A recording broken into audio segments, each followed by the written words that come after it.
Looks like the gang's all here! Yep, all ready. How about you two? Green and good to go? Paimon's ready! Great, let's get rolling then. Great. Well, first things first. Wait. Someone's here. We heard your footsteps. Although... You've been here for a while now. I take it you followed the Traveler, but I don't sense any ill intent in you. Come on.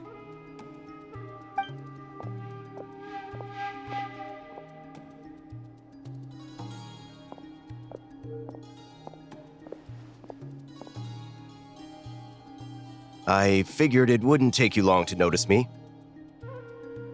I come bearing news from my lady, the Knave. Dottore went through the motions of returning to Snezhnaya, but it was obviously a facade. However, he has not returned to the Kuvaki Experimental Design Bureau, nor has he made an appearance in Nasha Town. Well, in that case, he'll be in his lab way up north. I always wondered why he applied for his own private pad. He was planning this all along.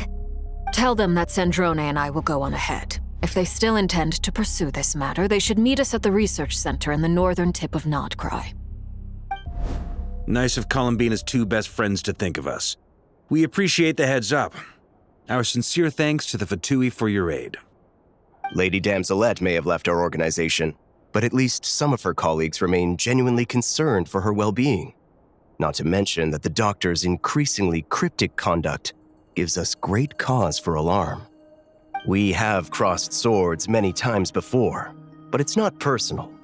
We're just on different sides. We don't lack humanity.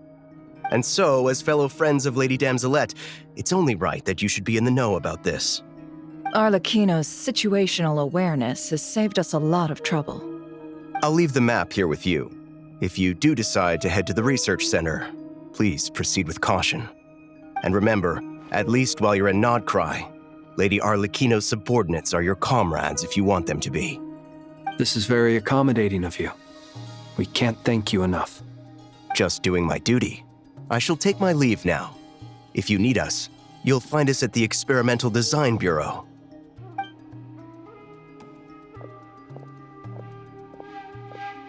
So, the Doctors left the Experimental Design Bureau and headed to some research center up north. Marionette seems to think he's been planning this for a long time. But when did it start? Before he even arrived in Nodcry? It seems his loyalty to the Tsaritsa is lip service at most. Behind the scenes, he may even be working against her. Whatever his motives, we know that he's decisive and incredibly ruthless. Facing him unprepared would be a recipe for disaster. At this stage, it's difficult to predict his next steps. I suggest we split into two groups. We need some people to stay behind and guard Nasha Town. Well, as much as I'd love to help, infiltrating research labs isn't really my area of expertise. But at least take Cool Your Jet's Ducky with you. It should be some help during the battle. And as for Miss Inefa, I suppose you will stay to protect Miss Aino? Detecting operational logic. Protect Aino. Priority. High. Just in case, Servarka, I think it would be best if you stayed behind as well. You can leave the research center to us. I mean, I would have said the Knight of Berea should probably be out on the front line, but okay, fine. Leave Nasha Town to me. Be careful out there, okay? If things get out of hand, fall back right away. Yehodo will be on hand to assist you. In my absence, she can handle any intel gathering work. You got it, boss. You guys make sure to get back here in one piece, all right? We will. Things are moving fast. We'd better head off soon if we hope to keep pace. So, it's infiltrate a secret research facility, or... Yeah, all right. Paimon will help out here instead. Sounds like it's gonna be a pretty intense fight. We all have to bring our A game here. So, anything you need to wrap up before we leave?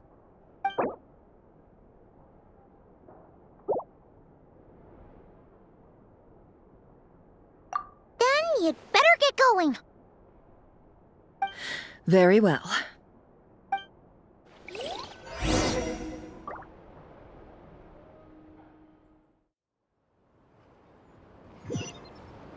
All these broken machines on the ground. Someone got here before us. Could it be Arlecchino and Sandrone?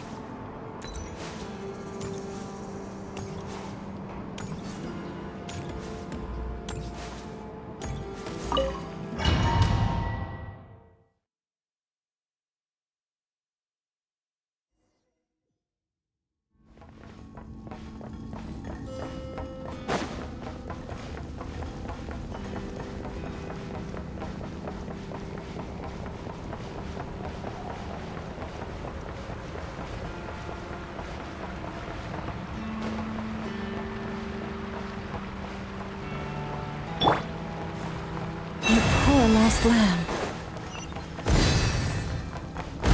That's quite a welcome party.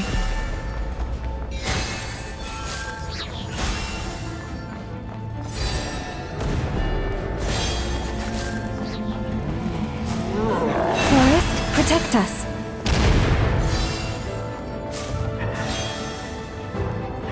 Get back! I said get back! Do you hear me? Why isn't it working? No! Don't come any closer! Don't! Ah!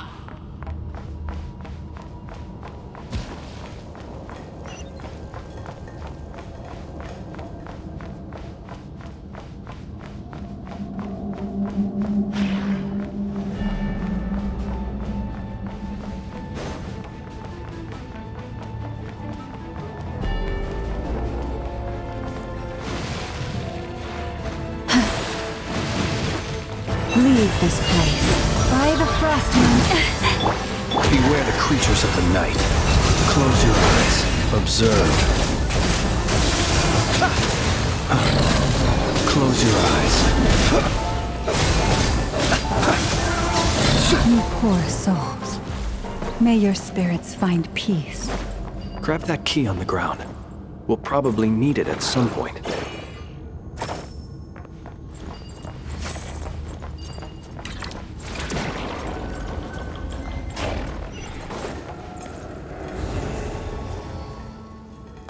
Watch out!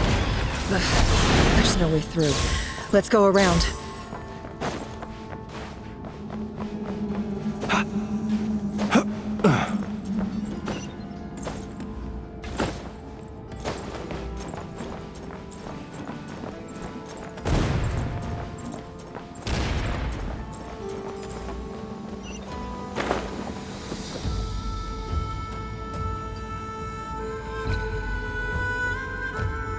What the?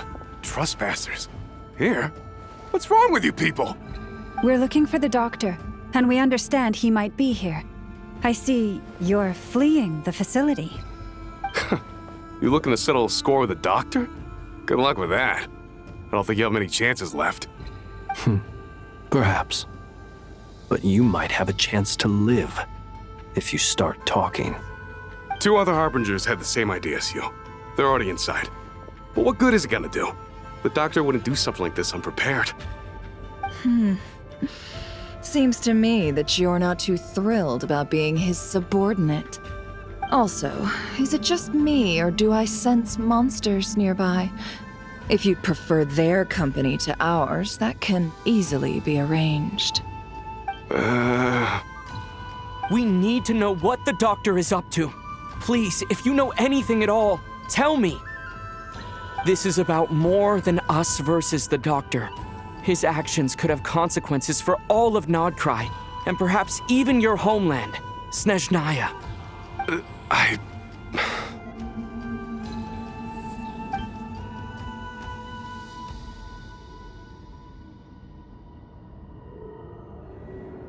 He's building something.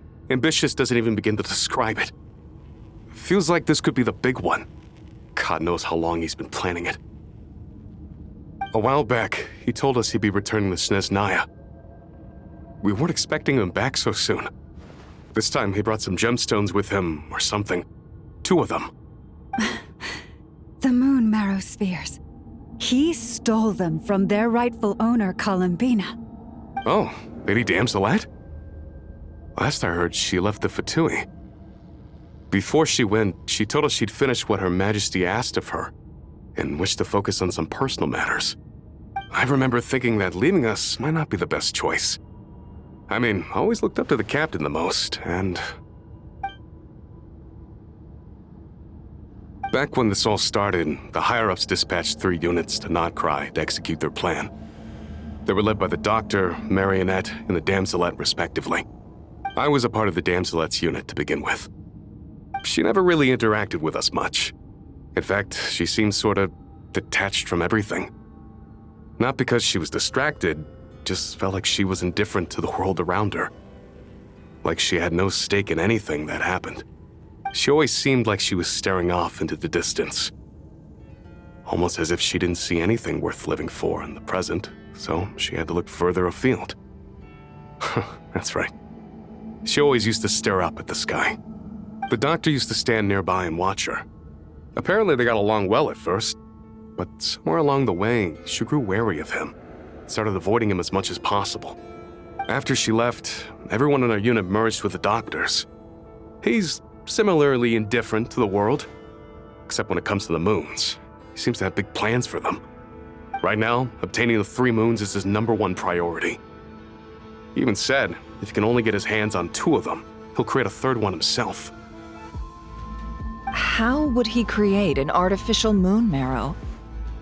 Maybe the knowledge he gained from the Hyperborean phantoms has something to do with it. Thank you for cooperating. We appreciate the level of detail. I get the sense that you'd serve under Columbina again if you had the chance. Would that be fair? No, she's no longer a Harbinger. As a member of the Fatui, my loyalty will always belong to the Tsaritsa. I'm only telling you all this because I don't completely trust the Doctor. His actions do not align with the goals that first brought us to Notcry. I understand. We'll do everything within our power to stop him. The Knaves unit is based at the Kuvaki Experimental Design Bureau. Maybe you can seek refuge with them. Well, now we know what's going on here. Artificial moon marrow. He's likely well on the way to completing it. Dottore's technological capabilities are far more advanced than I thought. I fear this could get ugly. Everyone, prepare yourselves.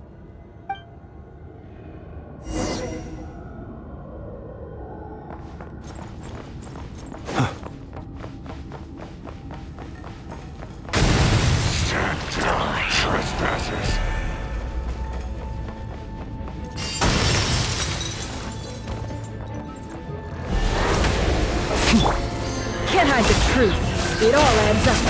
The deception ends here. Bombs away! Water jet! Forest, protect us. With one heart, we pray.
Welcome, one and all. I've been expecting you. I hope my humble research facility is to your liking. Yeah, We really appreciated fighting our way in through a horde of monsters. The gall! You expect us to believe you've just been patiently waiting for us? Of course I have. Should I be worried about something? Everything seems to be going quite smoothly so far, and you've shown up right on schedule. First Sandrone and Arlecchino, now you. Ah, quite a surfeit of guests I've had today.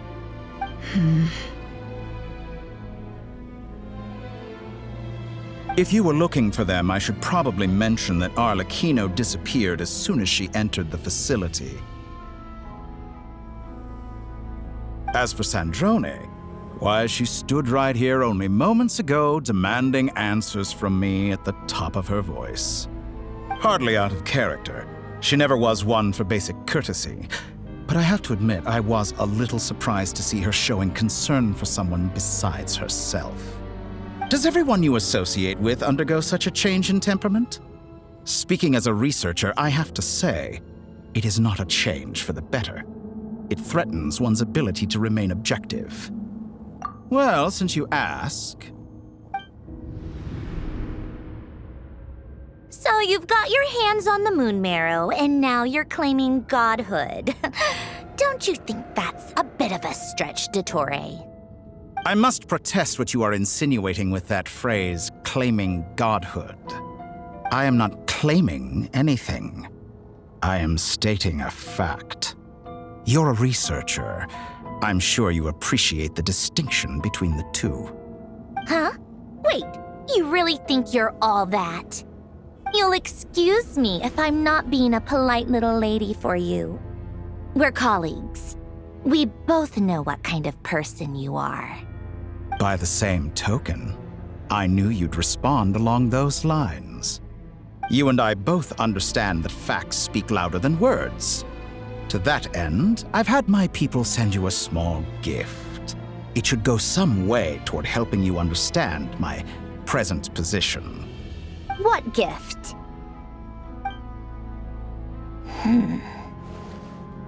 Where have all your troops gone? Who knows? Perhaps they are already marching toward a new world, following in the footsteps of an unknown god.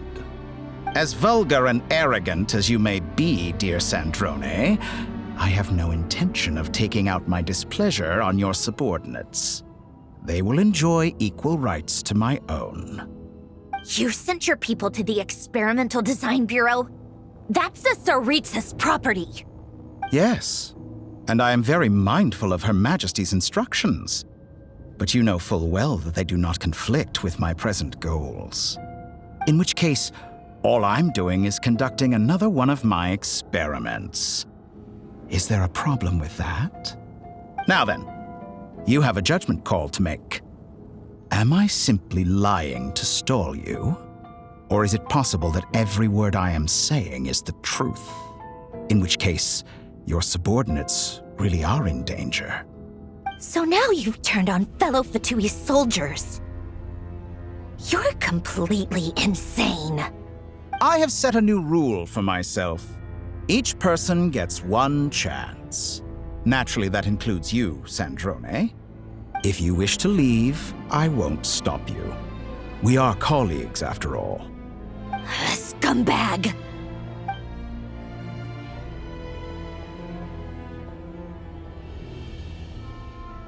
Still, I hadn't counted on Sandrone sparing any thought for the people of this world. Shame. I always found her self-centeredness to be one of her few better qualities. How can she ever hope to achieve greatness when she's so obsessed with protecting her little design bureau? It's more than a little disingenuous to speak of achieving greatness while taking hostages. Or does honor no longer mean anything to you? Honor? I have the marrow of 2 moons in my possession and will soon complete the construction of a 3rd.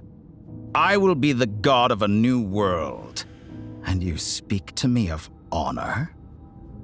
How charmingly naive. Those are sacred relics. You do not deserve them. In my view, many in this world do not deserve to be alive. And yet I mercifully permit them to go on living, do I not? You'll come to regret your actions. Will I now? Let's see if you can make me.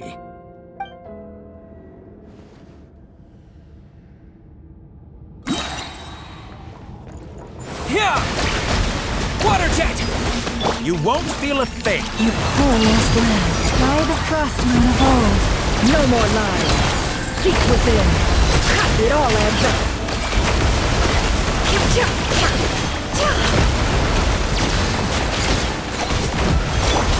Observe. The long sleep beckons.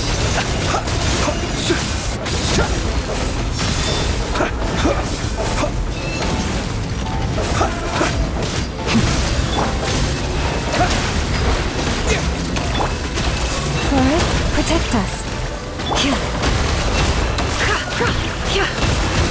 Your actions betray your fear of me. Arlecchino. Thanks for the assistance. Arlecchino? They see you as an ally.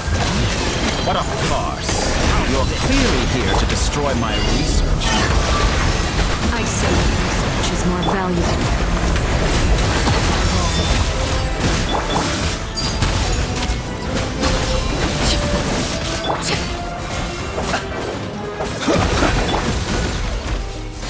It all adds up.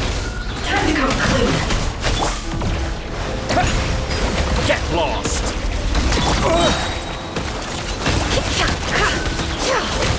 Shatter like a reflection. Is that the best you can do?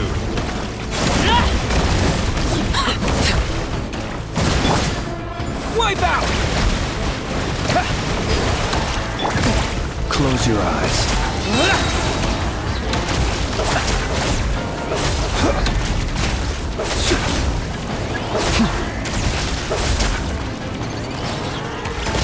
Is this all it takes to tire? Forest, protect us. Beware the creatures of the night. Observe. Be Your silent. actions betray your fear of me. Observe.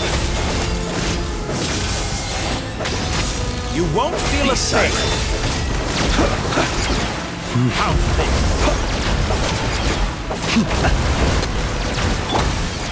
Witness my rise. Overrule. The mystery unravels.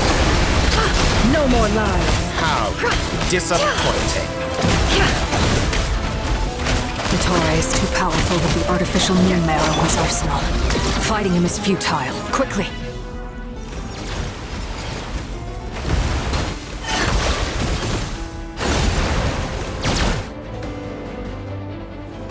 Let's go. I've always thought it is wiser to flee than surrender.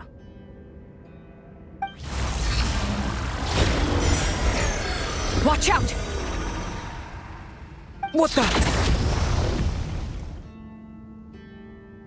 Forget about me! You should... Where's the Traveler?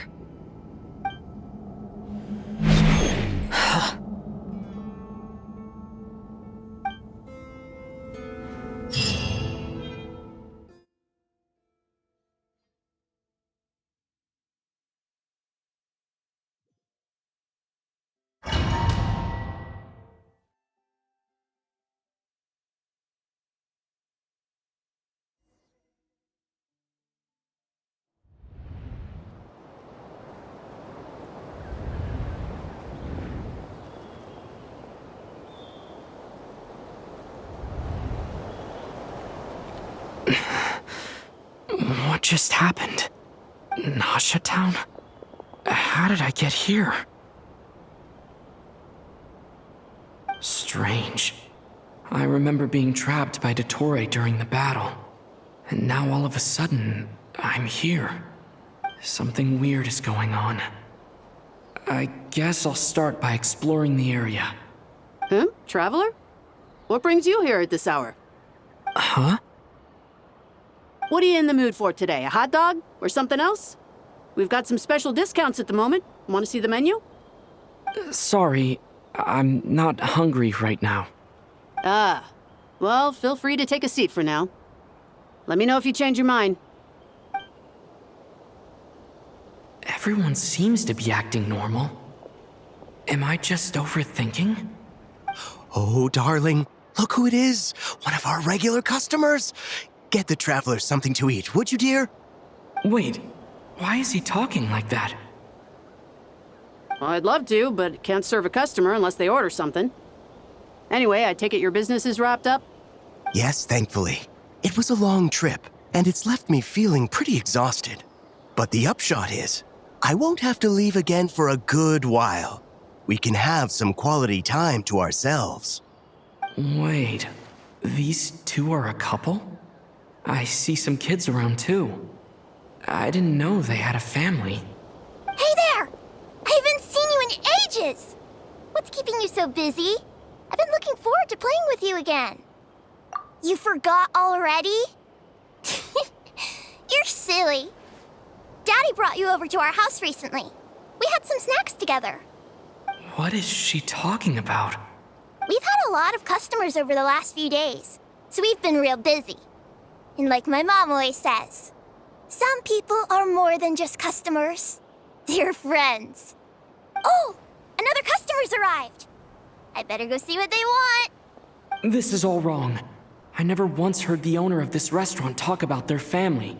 It certainly isn't a family-run business. And that child? I don't recognize her at all. Could this be a false memory? Very good.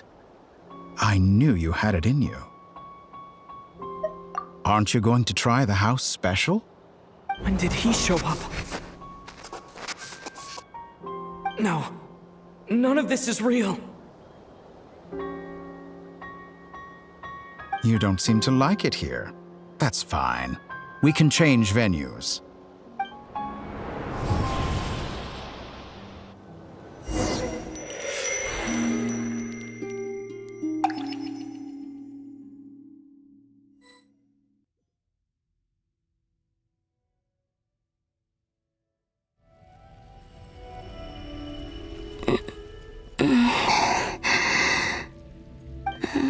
I'm still alive. Where is this place? It took all my strength to open the moon gate, and then I leapt into it. So this is the moon's reflection? The mysterious realm beyond the gate?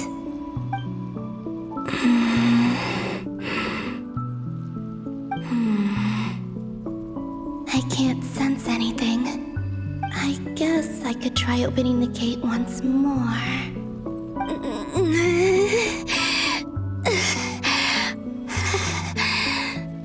No response. Maybe the space can't be opened from inside. If this was the space that killed both Revier and his lover, then why am I unscathed? Or... no, I'm not unscathed. Even the air here feels frozen in place. There is nothing here with which I can restore my power. I should conserve my strength and proceed with caution.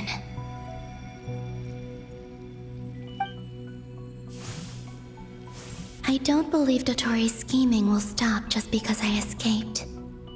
If there is any chance that I can get back to the others, any chance at all, I must return.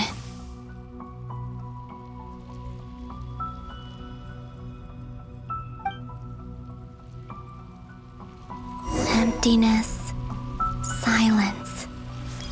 What is this place?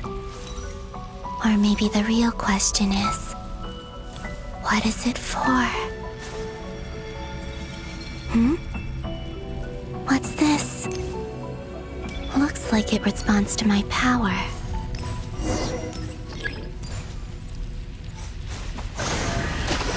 Golden. Like Kuvaki. Is it some sort of guide? And why does it feel so familiar? I might as well follow it.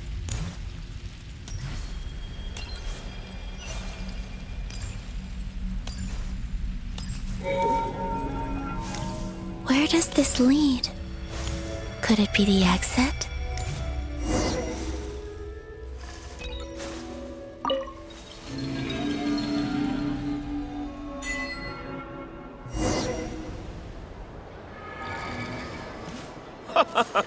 Welcome home, Moon Goddess. Is this Nasha Town? But isn't Moon Prayer Night over already?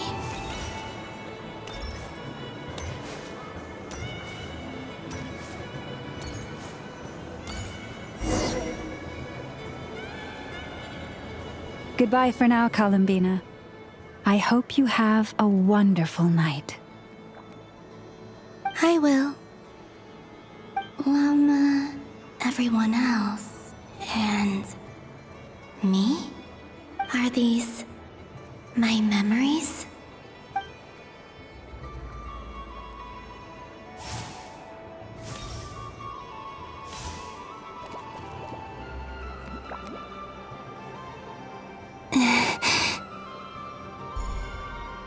I can't touch them. It's as if we're separated by some impenetrable power.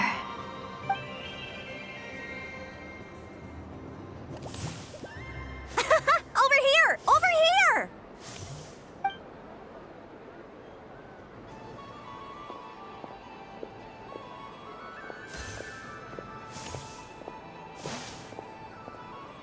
But the people in these memories pass right through me.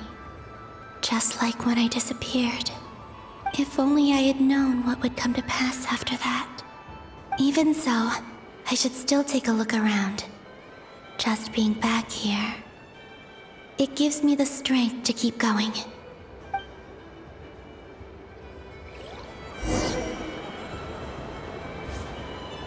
Welcome home, Moon Goddess.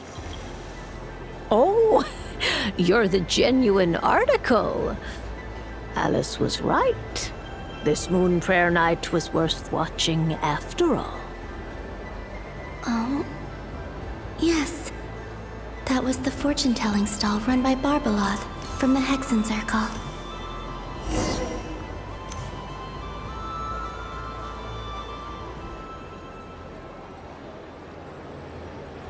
Please, draw the first lunar arcana. This represents destiny and is the foundation for the divination as a whole.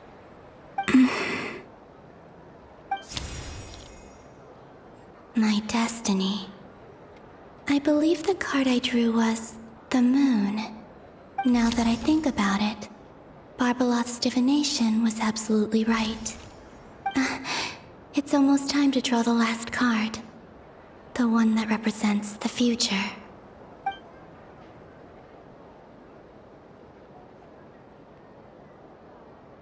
That was the card that popped out on its own. From here, I think.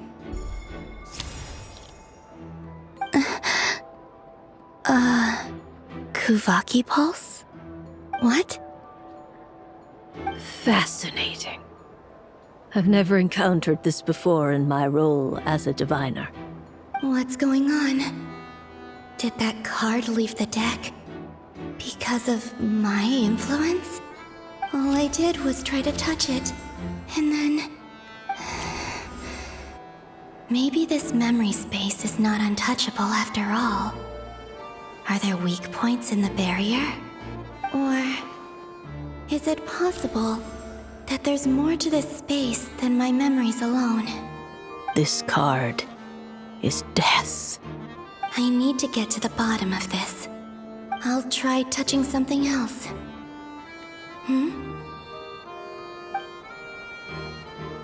Is this... the wind? No, it's gravity. It's pulling me outwards. No, Traveler!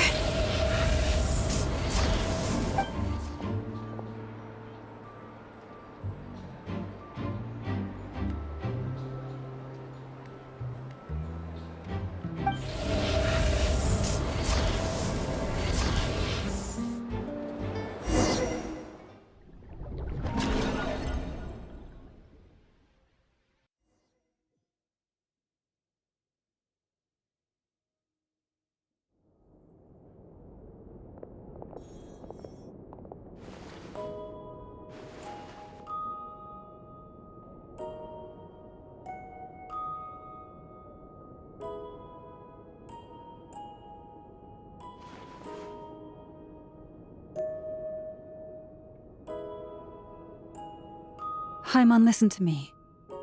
From the bottom of our hearts, we are so sorry. We completely understand how you must feel.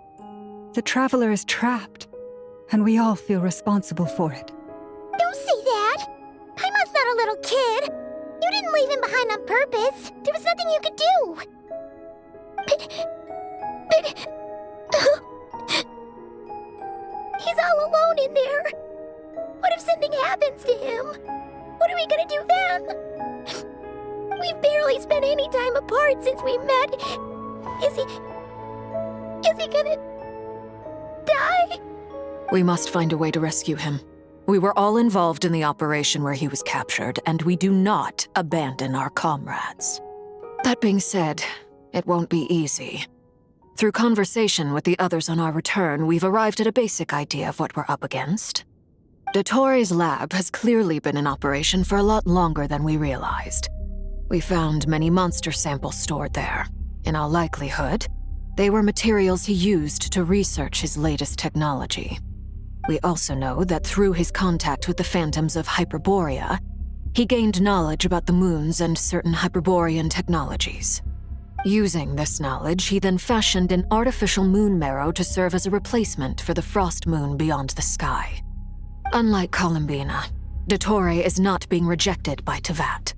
And even with 2 of the 3 moon marrows, his power far exceeds all of ours combined. Once his 3rd moon marrow is complete, Dottore will have completely seized the authority of the 3 moons. Tevat's most primordial powers will then be in his grasp. Does that mean... I'm afraid so. No one could have predicted this level of insanity, not even from Dottore. And unfortunately, his insanity is coupled with an intellect and ambition that not even his peers in the Fatui can match. This is dire. Sounds like the world is done for. The 3 moons' authority can influence the very fabric of time and space. I dare not imagine what a monster like him would do with that kind of power. The trouble's already begun, I'm afraid. On our way back, we discovered that part of Nodcry is being enveloped by an unknown energy. We cannot ascertain what is happening inside. I'm convinced this is Dottore's doing. Not that there's any way to prove it. The issue is, we have no idea what his intentions are. The only thing more frustrating than facing down evil is knowing that it will surely come, but not knowing when. The Doctor is guilty of numerous crimes in Mondstadt as well. One of our knights, well, former knights, his father was murdered by Dottore. His ideology and methodology are a danger to everything in his path, from individuals to entire nations. He does not feel guilt, even when he acts against his own people. He doesn't see them as his own people, that's why. People like him see everyone else as beneath them. Right. He views other people only in terms of how they can benefit him. That's the basis of all his social connections. Granted, he's hardly the only harbinger to pursue their own interests. We all do. And Her Majesty is gracious enough to permit it. Still, her mercy has its limits. Dottore's actions have gone beyond even what the Fatui could have imagined. Usurping divine authority to become a god. For a servant of the Tsaritsa, that goes beyond being disloyal. It's treason of the highest order. We can't expect him to heed the Tsaritsa's will once he gains the 3 moons' authority. Even we harbingers consider him the most self-interested among us. Poor Traveler. Of all the people to get caught by... We have to go save him right now! Please! We gotta find a way! Paimon, I promise you, we are with you all the way. I get how you feel. I do. But it's gonna take more than strong emotions to take down an enemy like Dottore. What we need now is more information. Right. We can't even guarantee he's still at his research center. Before we can think about mounting a rescue operation, we need to confirm the Traveler's location. I'll find a way. Paimon knows, but... She's so scared. If anything happens to the Traveler, he might be the strongest person Paimon knows, but he's still human. He feels pain and bleeds just like anyone else.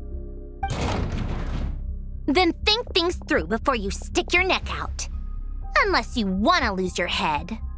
Sandrone. Miss Sandrone, you're okay? Put the stuff over there, and be gentle with it. Am I okay? As you can see, I've had to move my whole livelihood out of the Experimental Design Bureau. It's been swallowed up by Dottoro's energy field. If I'd left it any longer, I probably would have gotten stuck there. Ugh, Dottore always goes a little loco when he finds a shiny new toy. Not that he'd ever admit that. But this time, he's gone full psycho.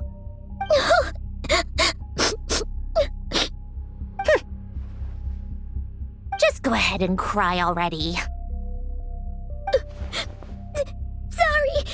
Paimon's not trying to make a scene. It's just, she can't. Oh, Paimon. Let it all out. There's no shame in it. When you're overwhelmed by fear and despair, crying can help get it out of your system. You'll feel better for it. Okay then, while the baby of the group is having a moment, how about the grown-ups get to work? Give me your hand. You've made a discovery? Polonia, scan.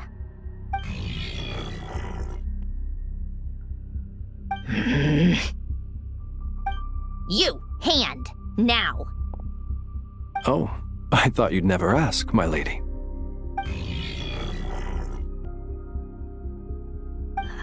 Curses! You're next, then you.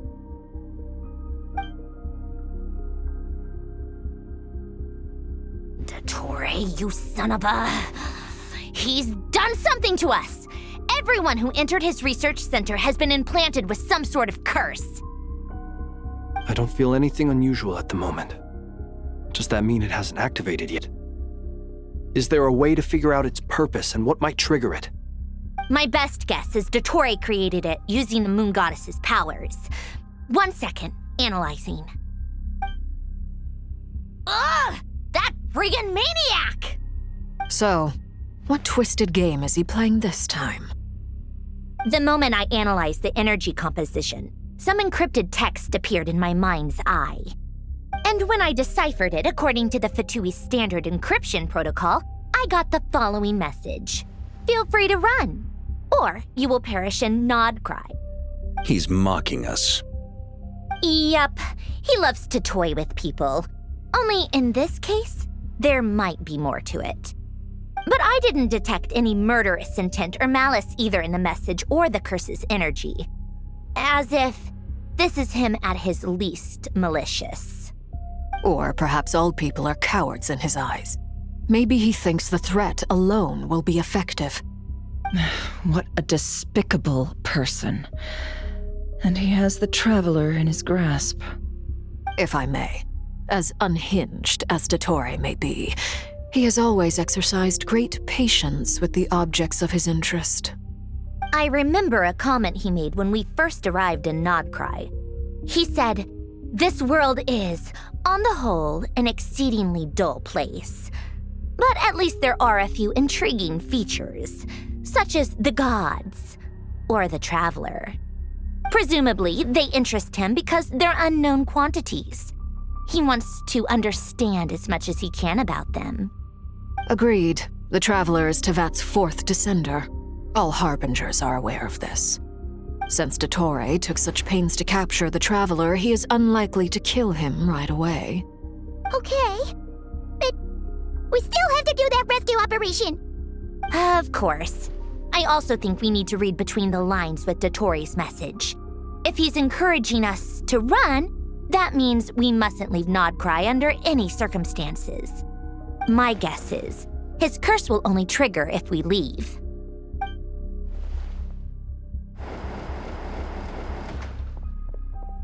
We've discovered multiple energy fields. Albedo is still attempting to analyze their structure, He told me to report back first.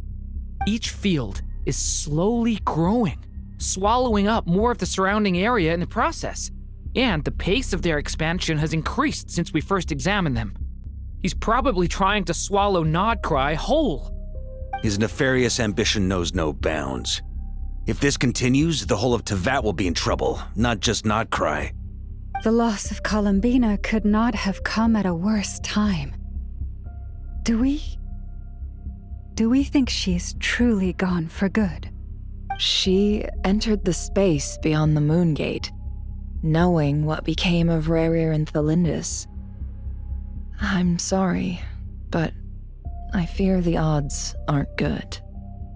Don't be ridiculous. If I know her, she's busy finding a way back as we speak just so she can annoy me. She isn't dead. Whatever has become of her, the fact remains that we are two comrades short on the eve of a decisive battle. We need to find out the Traveler's location, but there is also other work to be done. Agreed. Whatever Dottore planning, we have to get the local populace somewhere safe. So, as well as a rescue mission, we have to organize a mass evacuation at the same time. It would be best if someone could approach leaders of neighboring nations and negotiate emergency asylum for Nodcry's inhabitants. Can anyone handle that? Snezhnaya is one option. I'll see what I can do. This would be so much easier if the Traveler was here. No! Stop thinking like that, Paimon. Paimon will join you. She's pretty well connected thanks to the Traveler. Maybe it'll come in handy. Either way, that's what the Traveler would do if he was here.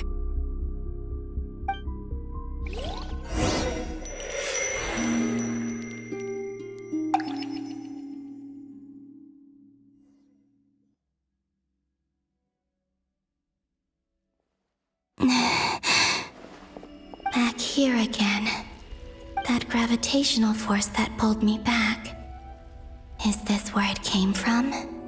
When I saw that memory of Moon Prayer Night, I think I influenced reality. Was it just a coincidence?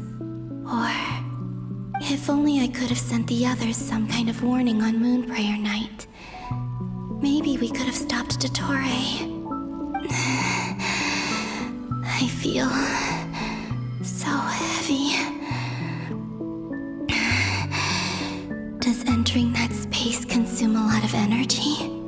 Well, even so, I have to keep moving forward.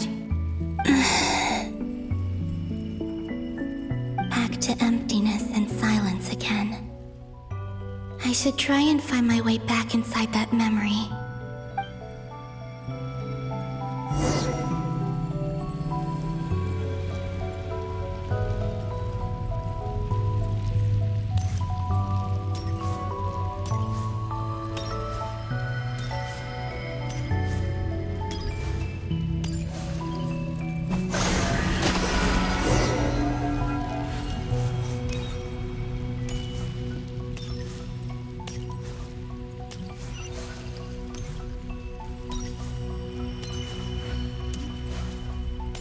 Entrance from last time isn't showing up. What am I missing? Looks like I need to gather these scattered fragments.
It worked. Hopefully I can stay inside for a bit longer this time.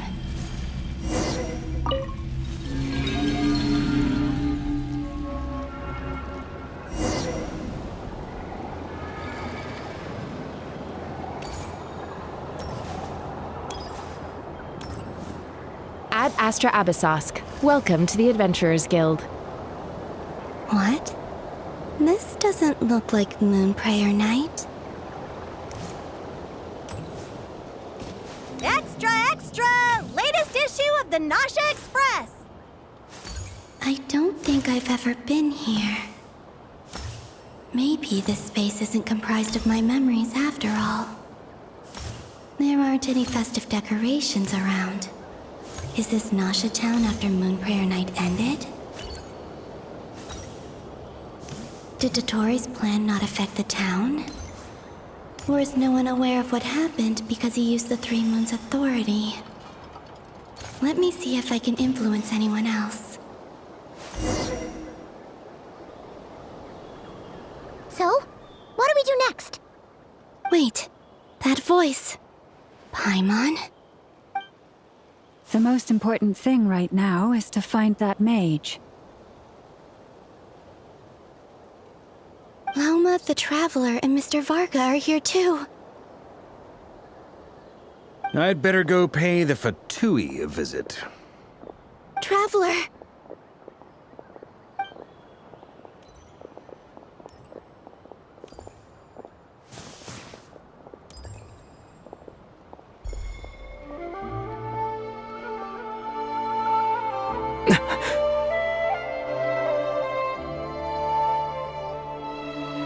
Columbina?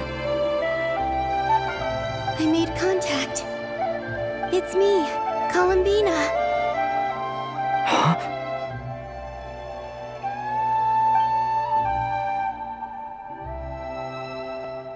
Traveler? Let's go! This is no time to be spacing out!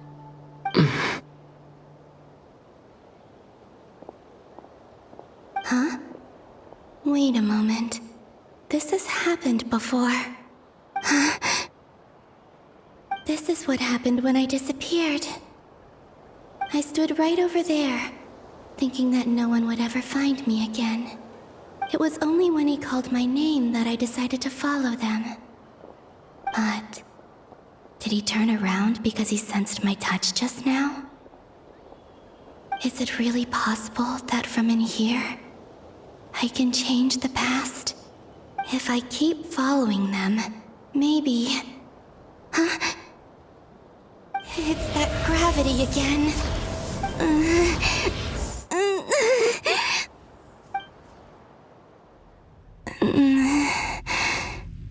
Every time I influence reality within that space, this force intervenes and pulls me back. It's as if it's trying to stop me from leaving.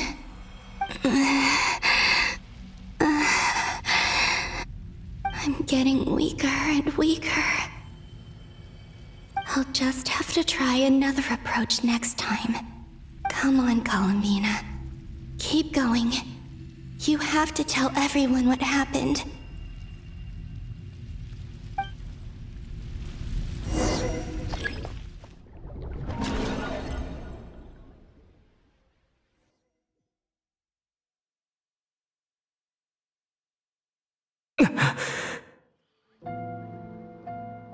Suddenly, I've been plunged into darkness. Alone. It feels strange. As if something has grabbed hold of me.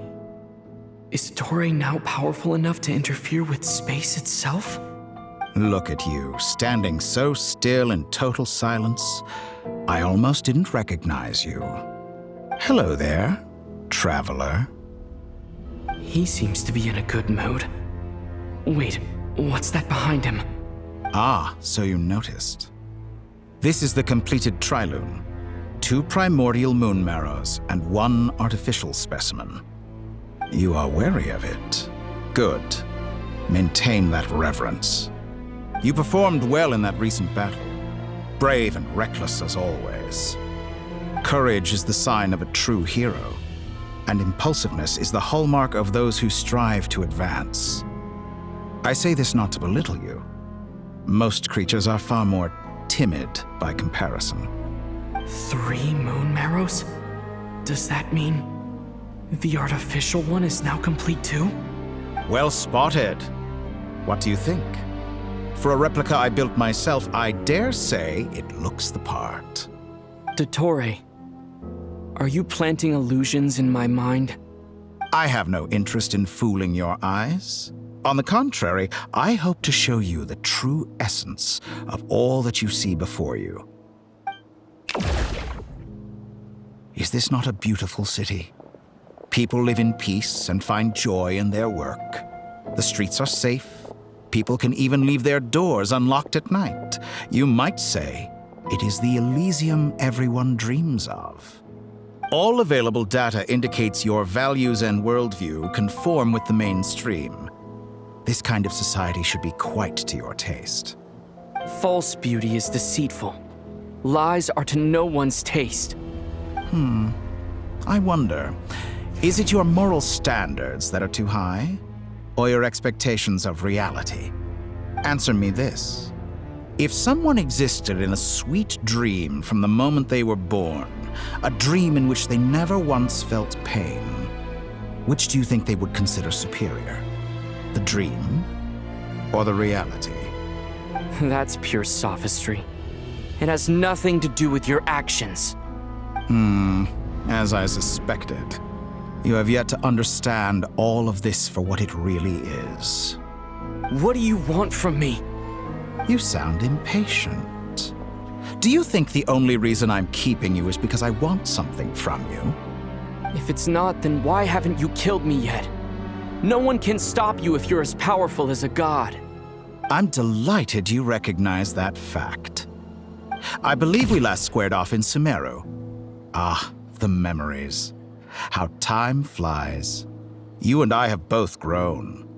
I'm not surprised that Arlecchino and Sandrone worked with you. You've always a way of slowly but surely ingratiating yourself with all levels of society. People laud you as a hero, but I suspect there's more to it than that. Oh, but to be clear, I don't say that to flatter you. Do you always give your opponent an appraisal before you deal the final blow? Call it a long-time habit. I'm a researcher, and one of my duties is to give an objective assessment of my subjects. But you misunderstand. We are not opponents. Not at this moment. I just want to talk. Think back to Tartaglia, Arlecchino, Capitano, Colombina, and now even Sandrone.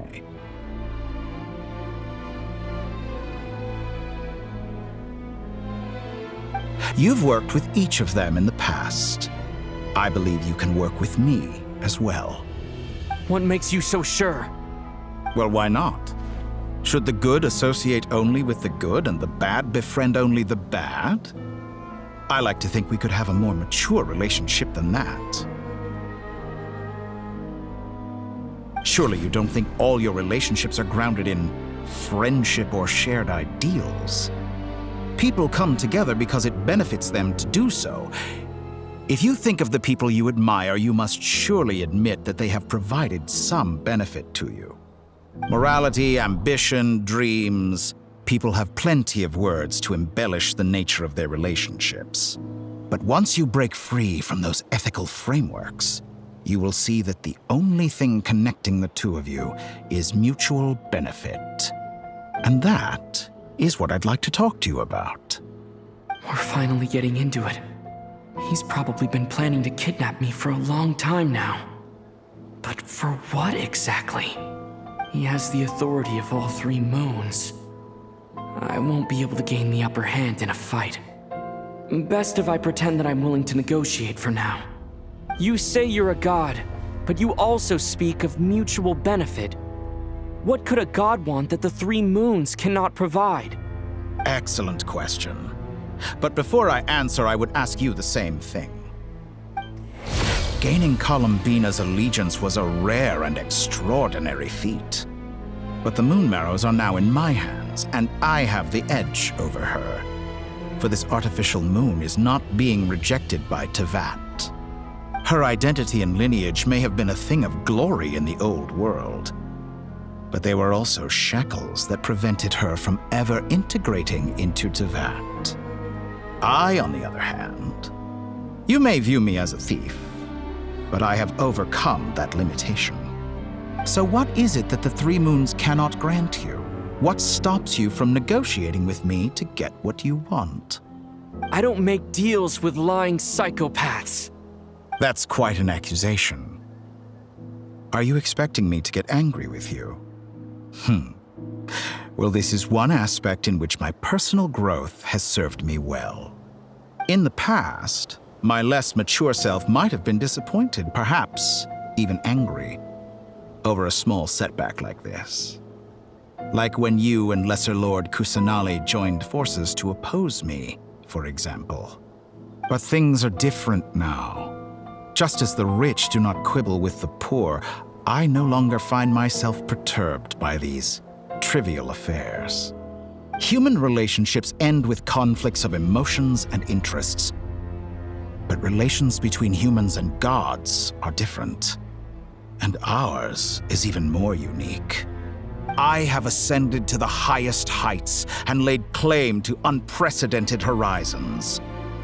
And you were no ordinary person to begin with.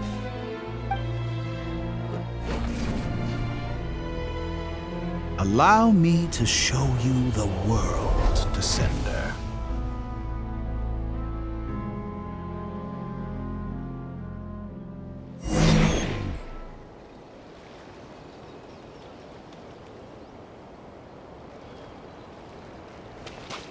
To stand, walk, jump, sit, and lie down. These are the most common of behaviors. Have you ever wondered why we were born following such laws? Who stipulated that we could not fly instead of walk?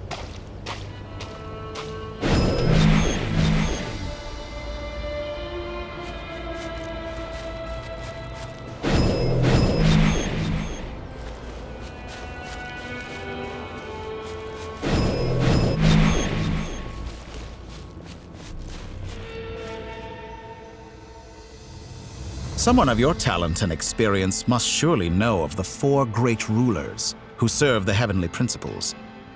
They govern life, death, time, and space. One wounded by a blade will die from blood loss or infection, and one who falls into a lake will drown in agony. The elderly wallow in solitude, and the solitary age faster. Eventually, new life is born, only to embark on the same path of suffering. These four divisions anchor the world and shackle those who live in it. But they themselves transcend its boundaries, squandering the power bestowed by the heavens. All who live yearn for equality, but unless the gods prostrate themselves and profess that they are mere servants of the living, equality can never exist. Who makes the rules we must live by? Who has the right to restrict us?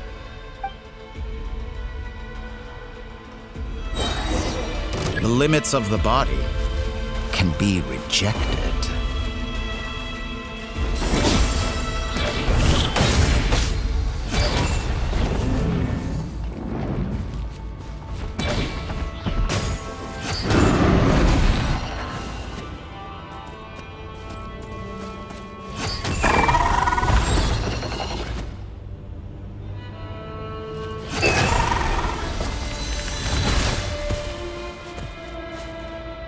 How does it feel to be among those with absolute power?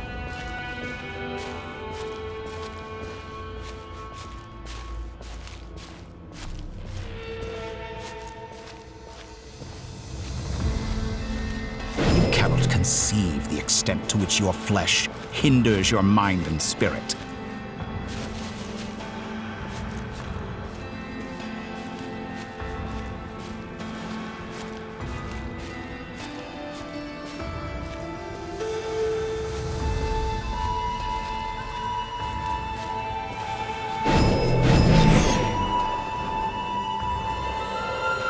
Only by discarding our useless, primitive eyes can we perceive a new world. How narrow-minded we all were in the past. Why should the final answer of the world not be the power that predates those of life, death, time, and space? The power of the Trilune.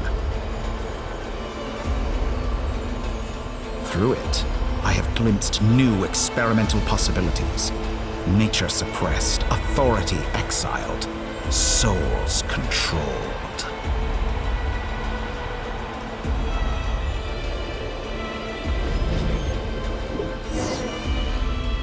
You know, I heard recently that a group of critics reviewed countless stories and drew an interesting conclusion. They found that it is more often than not the villains who strive tirelessly to push the boundaries of progress. In fact, long before this, someone voiced a similar idea in an academia editorial. I felt a great affinity with this perspective. I have never been afraid to step up and play the role of the villain. Fanatics are trampled down for their transgressions, and those who transcend are rebuked for their audacity. And so, the majority of creatures are too timid to follow my lead. But all sacrifices made during my experiments have been worthwhile, as you can now see. I can offer you something new, something unique, precisely because I am a villain. Think about it. We are eternally bound through mutual interest. Can you truly say you would never turn to malice if it could give you the life you dream of? After all, what value do perfection and purity really have? They are fragile and feeble things, utterly tedious. I say, better to be governed by a flawed humanity than a gnosis. The true seeker of knowledge is the villain who undergoes countless tribulations in pursuit of their goal. I'm sure many people have told you that you're different. Because I'm a descender? Exactly. Very clever. But what has that got to do with you? I do not conceal my wicked deeds, my selfish desires, or my greed. A true researcher must act as I do if they are to understand and speak of the truth. And yet, a knowledge seeker like myself will inevitably grow tired of studying Tevat beyond a point. You have traveled to all corners of the world and met many people. Along the way, there have been moments when you were misunderstood or even became a wanted criminal. And all the while, you have spent your days doing some of the most mundane jobs in the world. You fight and toil, claim minuscule rewards from my friend Pantalone, then you fight some more, winning some battles and losing others as your search goes on. And this cycle continues, with no end in sight. Surely you must sometimes grow weary of being stuck in this same loop day after day. We're completely different. I embrace everything that life throws at me. I am engaged in every step of my journey. How does that make us different?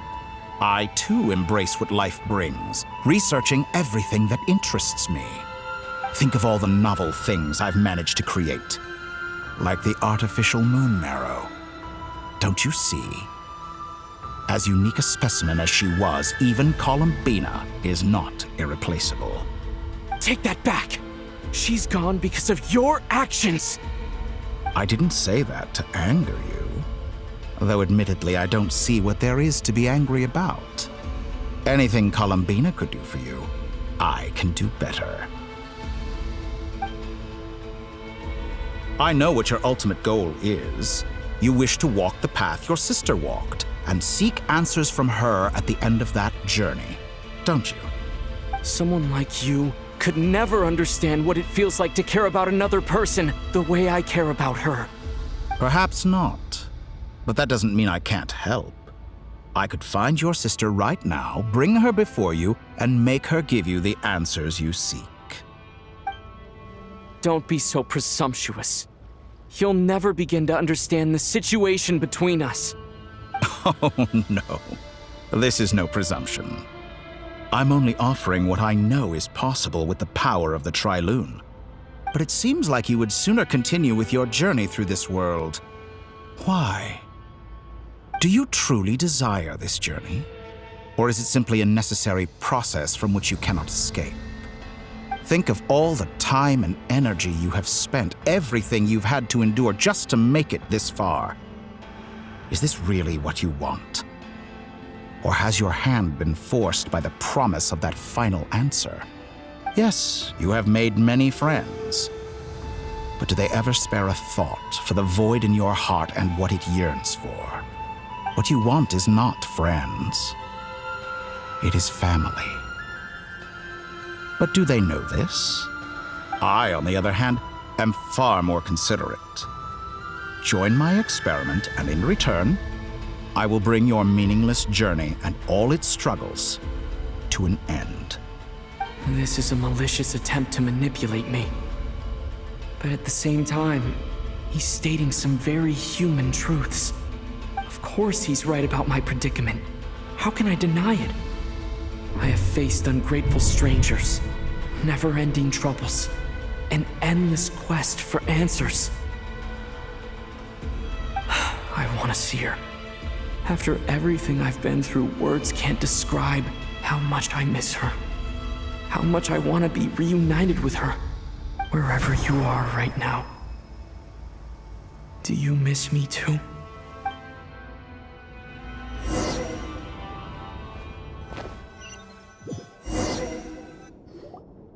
All right, everyone. Our next mission is clear. We need to contact all the major organizations, explain the situation to the public, and then begin the evacuation.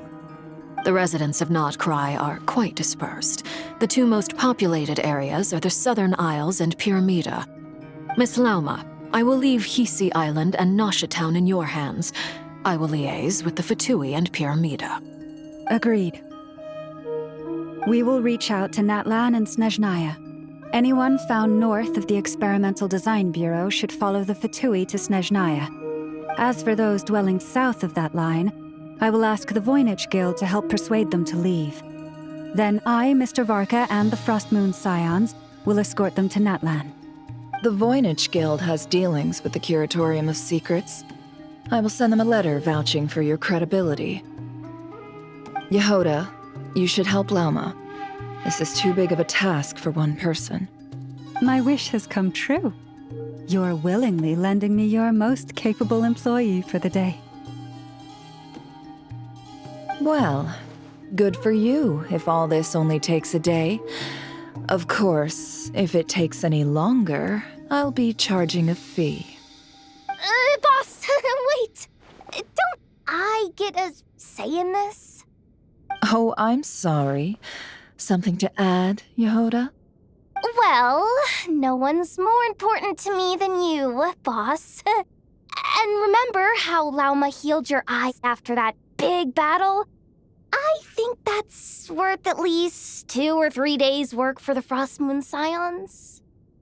Are you completely incapable of acting in your own self-interest? Or do you simply devalue your own labor? Are you sure you don't want to come with us? Who will see to our other work if we're all busy evacuating residents? Sandrone insists that Columbina is still alive, and we have a traveler to rescue. There's much to be done. But boss, I'm just worried that... Well, Nefer, I'll link up with you once my tasks are complete. What makes you think I'd need you to do that? I'll need it. And considering the way you approach certain matters, I think you'll be better off with me present. That's quite enough. Just focus on your work first. I bet we're in for an uphill battle here. But we can help out too. Inefa and I are gonna help Nasha Town's residents carry their stuff. Loading schedule. Store essential local research data and technology samples, then escort the people to Natlan. Understood. I will execute this to the best of my abilities. Great stuff. Thank you, ladies. I've contacted the Lightkeepers. A colleague of mine will join us shortly. I will persuade them to conduct a thorough search of the region to ensure that no civilians get left behind. As for me, I guess I'll be making an early return to Sumeru. I think it's important that someone informs the Dendro Archon of what's going on in Notcry. Roger that. Someone should inform Mondstadt, too. Mr. Duran, can I trust you to handle that? I think you fly faster than any of us can run. As an added incentive, get there fast enough and I'll see about getting your gliding exam waived. Really? Ha! Mission accepted, sir. I intend to stay behind and help Miss Sandrone with her research. She has some alchemy-related questions that she'd like me to explore. She recognizes your expertise, then. I wish you a fruitful collaboration. Thank you. In truth, I was surprised to hear her express an interest in subject matter outside of machines. I believe she has been investigating some Fontanian technology recently. She made a point of bringing the relevant materials with her when she left the Experimental Design Bureau. She's sorting through everything in her room as we speak. I should mention that we have one other friend who isn't present. He hasn't made his position in all of this clear. But if we know anything about him, he's likely investigating on his own. Paimon's been very quiet today. But I know how close she and the Traveler are with the Natlanese. She should come with us to the border. Okay. Paimon will do her best. Make sure to heed Sandrone's warning. Many of us have been cursed by Dottore. As such, under no circumstances should anyone cross national borders. Remain within Notcry. That aside, personally, I have faith in Columbina. Things look grim, sure, but who knows how it'll play out. Same goes for rescuing the Traveler. Both of them are important allies and friends. We'll be counting on you to gather intel on them, Miss Nefer. Oh, wonderful. You're all here.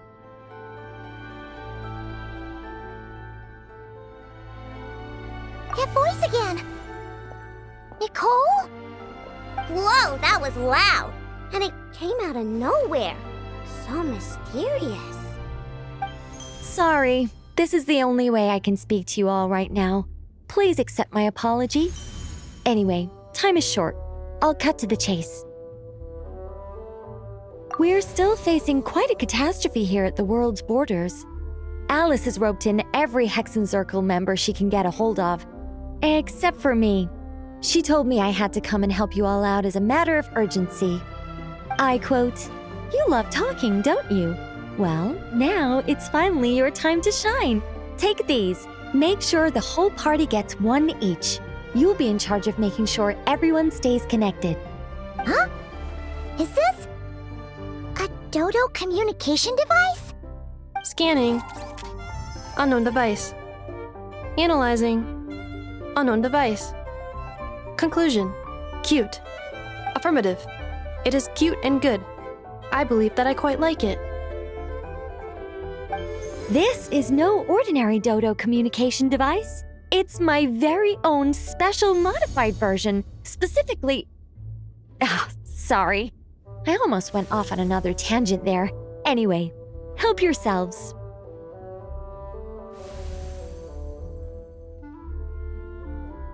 It will allow us to communicate over long distances within Notcry. No more worrying about shuttling messages back and forth. What astounding technology. Am I right in assuming that it relies on your personal abilities to function, Miss Nicole? Yes, exactly. Right on cue, Albedo. I'd love to brag to you all about how it all works. But no, next time. Anyway, I'll be right with you all, serving as a communication hub. That's all from me. Head off as soon as you're ready. I'll be staying here to keep watch, and I'll be sending you my blessings.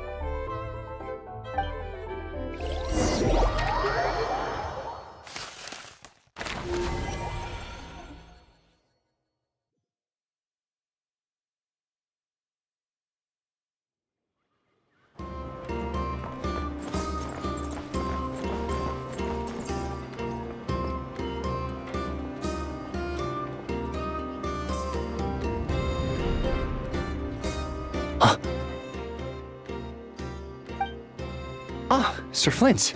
Perfect timing. I just arrived myself. You are most considerate, Master Ilua. But in fact, I know you have been sitting here for quite some time. If you saw me, why didn't you say something? I was curious to see how long you could sit still for. Also, shouldn't you have managed to sense me approaching? That would be a first. You always seem to appear out of thin air without making a peep. Also, how many times do I have to tell you not to address me as master? I don't qualify. I beg to differ. Why should a young man so well versed in social graces as yourself not be worthy of that title? Please, Lord Flint's... Sir Flint's. I'm begging you, don't flatter me into complacency like you do with everyone else. You understand me better than most. My newest acquaintances tell me I love complimenting others. What do you think? I think they don't understand why you do it. You just love puffing people up till they're a big, happy ball of hot air that floats away into the sky. In all sincerity, I can only hope that they bring good tidings when they come back down to Earth. Is the situation that bad? We just held a strategy meeting. Let me fill you in.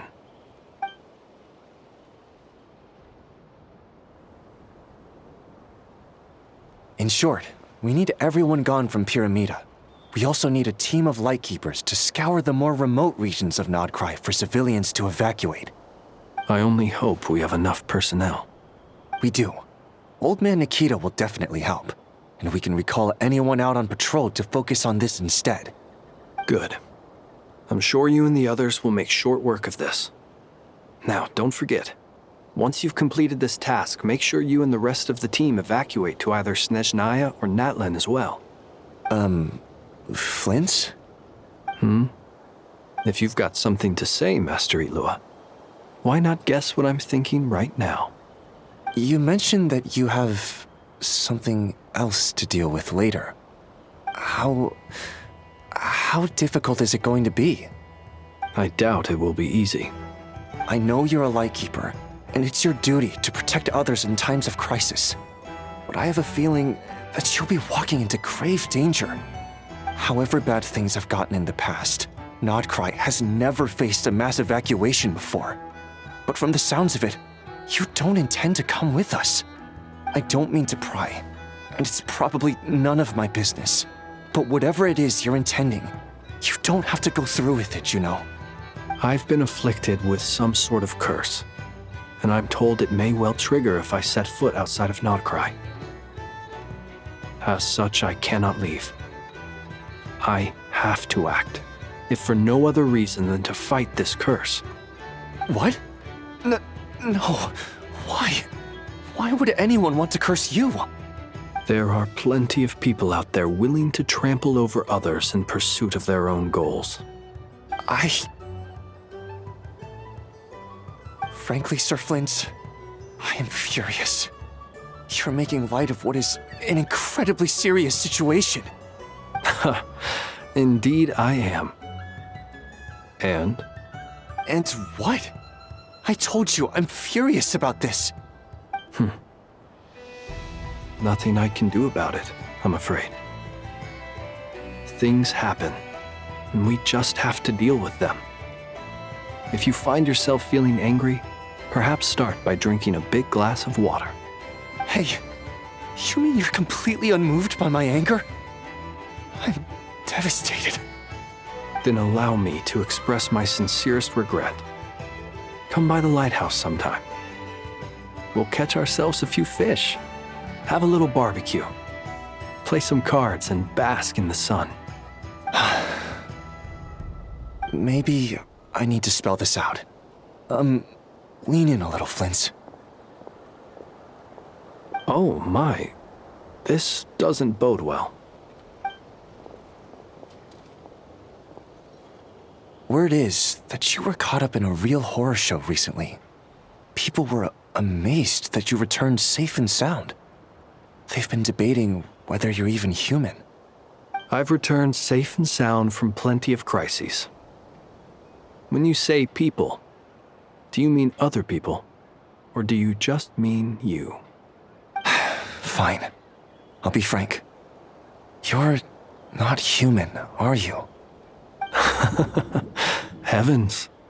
Now that's a horrifying thought. You know what? Forget it. We'll revisit this once it's all over. A sound plan. Albeit a little ominous sounding. Just promise me you'll come back in one piece. All right? For you, Master Ilua. How could I refuse? Also, please pass my regards on to our colleagues. Tell them, thank you all for your assistance. Please put safety first as you proceed with the operation.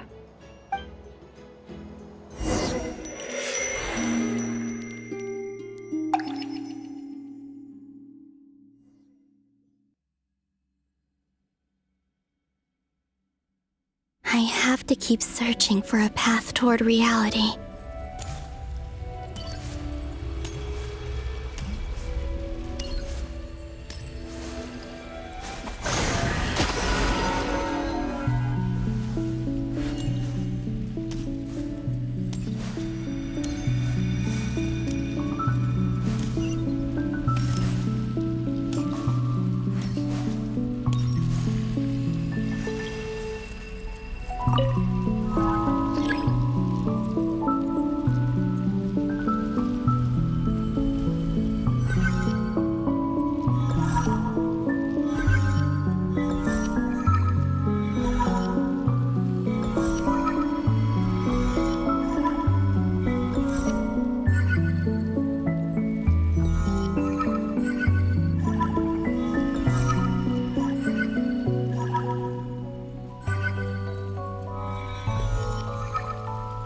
This should do it. The last 2 times I tried to influence reality in this space, it consumed a lot of Kuvaki. I'll try and be more careful this time. I need to leave key clues behind using less power. I hope everyone still remembers what I said on Moon Prayer Night.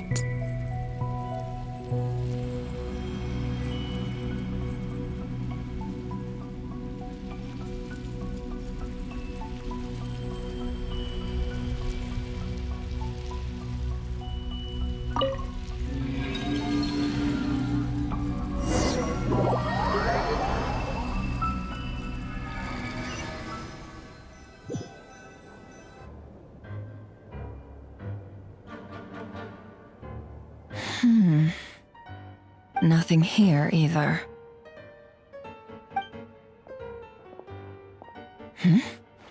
Flints?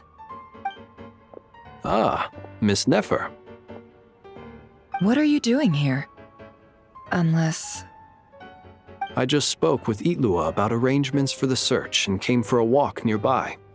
As for you, why would...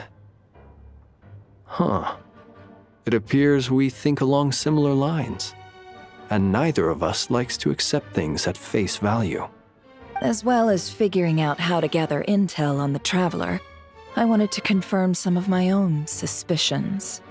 Also, we'll need to bring a lot of force to bear against Ettore, even if we're only looking to rescue the Traveler.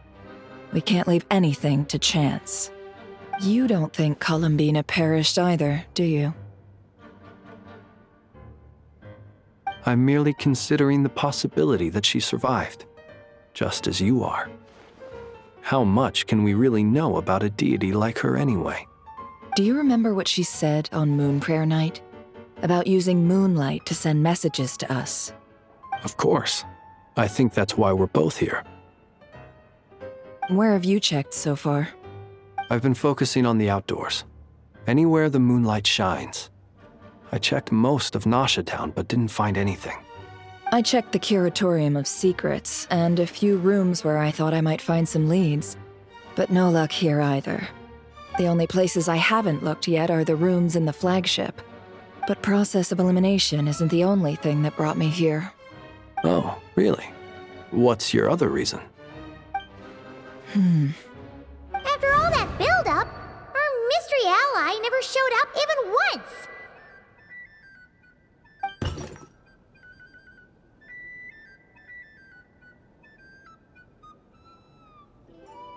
Huh? I imagining things?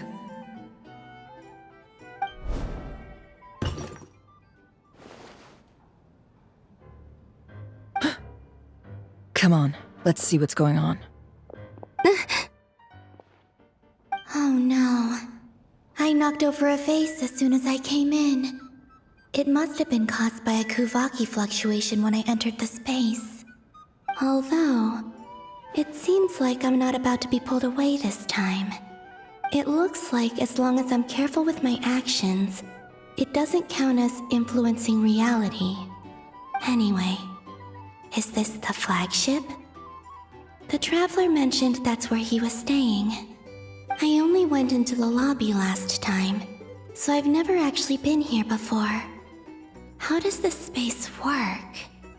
If nothing else, I can now be sure that it is not simply memory. He mentioned where his room was. I think it's this one.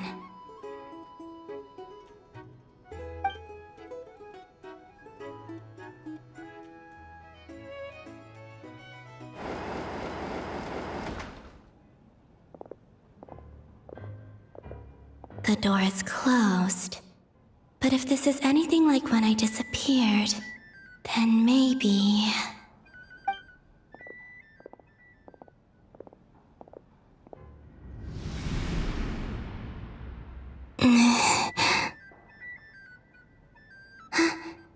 I'm in. He and Paimon aren't here at the moment. I hope he's okay. I wonder what happened to him after that battle with Dottore. Best not to dwell on that for now. I need to try and leave them some clues.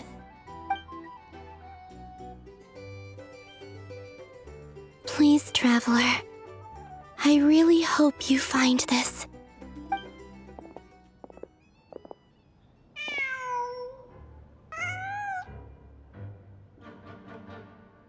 Huh. Just a cat. Nothing else here strikes me as noteworthy. Didn't you stay here for a couple of nights once? Before Rerir showed himself, yes.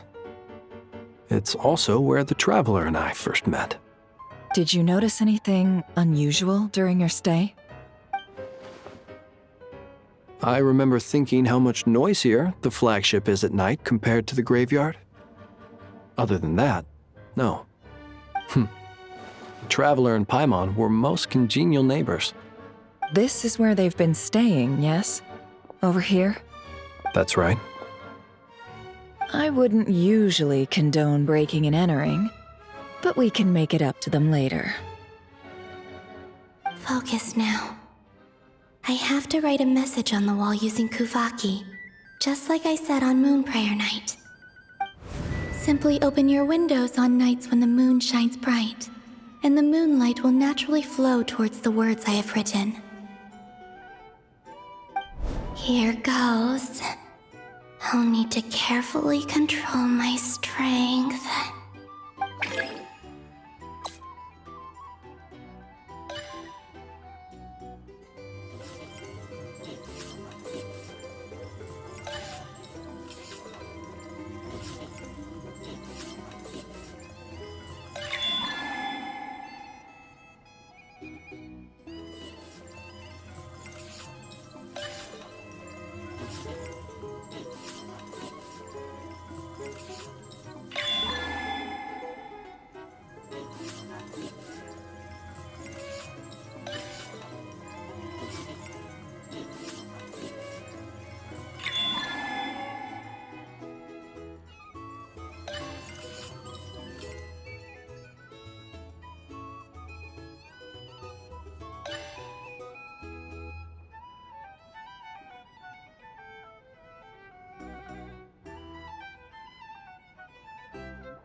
There's a noise outside the door.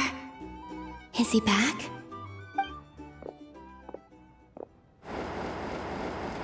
Please, you have to see these words.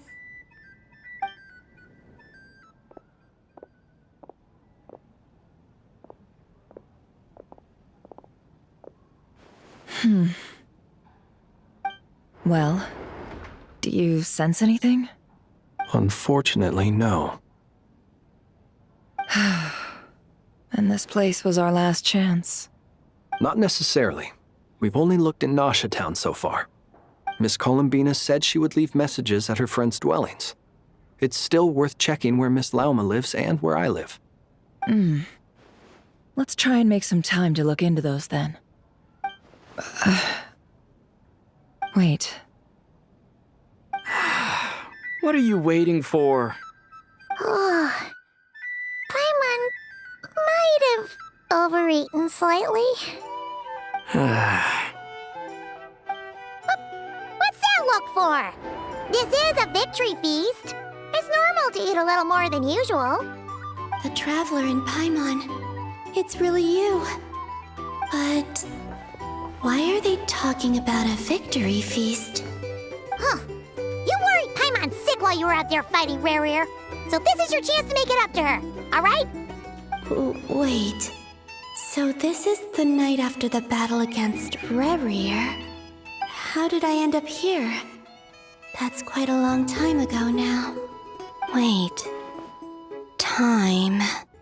That's it. Every time I've entered reality within this space, it's been at an earlier point in time. Every one of those points has been before I fell into the moon's reflection. And everything I've done to affect reality really did happen in the past.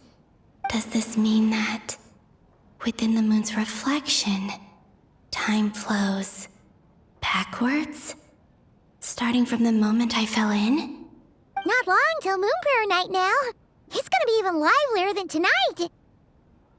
Although, it's gonna be sad saying goodbye to the damselette. She seems like a really nice person. Paimon. No, I can't. Even if I make contact, they probably won't understand what's going on. And in any case, I'll likely get pulled away again if I do. Instead, I have to find a way to get them to notice what I've written using the moonlight. Wait, even I hadn't thought of doing that before Moon Prayer Night. They'd never conceive of that possibility. Is there truly no other way? Don't lose heart. We'll find a way somehow. Huh? Oh, you say that, but the Frost Moon is beyond the fall sky. If we wanted to go visit her, how would we make it through to the other side? We might not have all the answers now, but I'm sure we'll find a way one day. Huh. Guess someone's gotta be the optimist. The present. The future. That's right. There are still things I can do. What's your plan?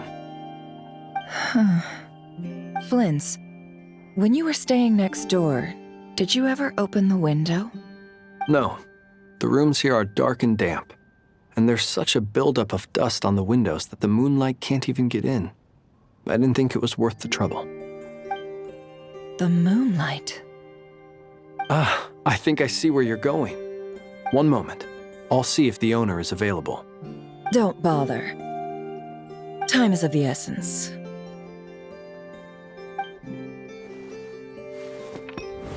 Time. Even if no one sees what I've written at this moment, maybe someone will remember what I said after Moon Prayer Night. I need to write down as much information as I can. And maybe one day...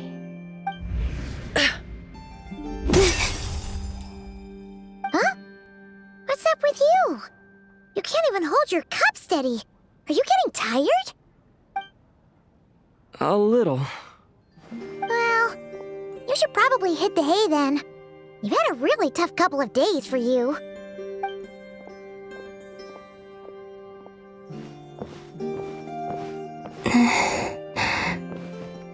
You truly have. You helped defeat Rare, helped me reclaim my name, and you helped the others organize Moon Prayer Night. Wherever you are right now, I'm sure you're still fighting against the injustices of fate. This is all I can leave for them. How I wish I could stay here. But it's time for me to go. I hope to see you again in the next time. And if the opportunity presents itself. I will surely return to your side. Huh. Columbina. She's alive. Not only that, but she's left us an entire wall's worth of clues. She even wrote down what would happen on Moon Prayer Night. It's just a shame we found it too late. I am here. Time in this place flows backwards. I am constantly moving forward. It sounds like she's found a way to influence the past using Kuvaki. But her future is our past. So, these words have been here ever since we defeated the Ray Hero Solnari. We just never discovered them. Which came first, the chicken or the egg? Do you ever mull over questions like that? Only when I'm in a good mood and at leisure. Well, I never do. Everything that has happened already belongs to the realm of fact. As a business person, and especially an intel broker, what I do is extrapolate from those facts to try and read the future. An admirable philosophy. It's a means of survival. Let's go. We have a wall's worth of clues to share with the others.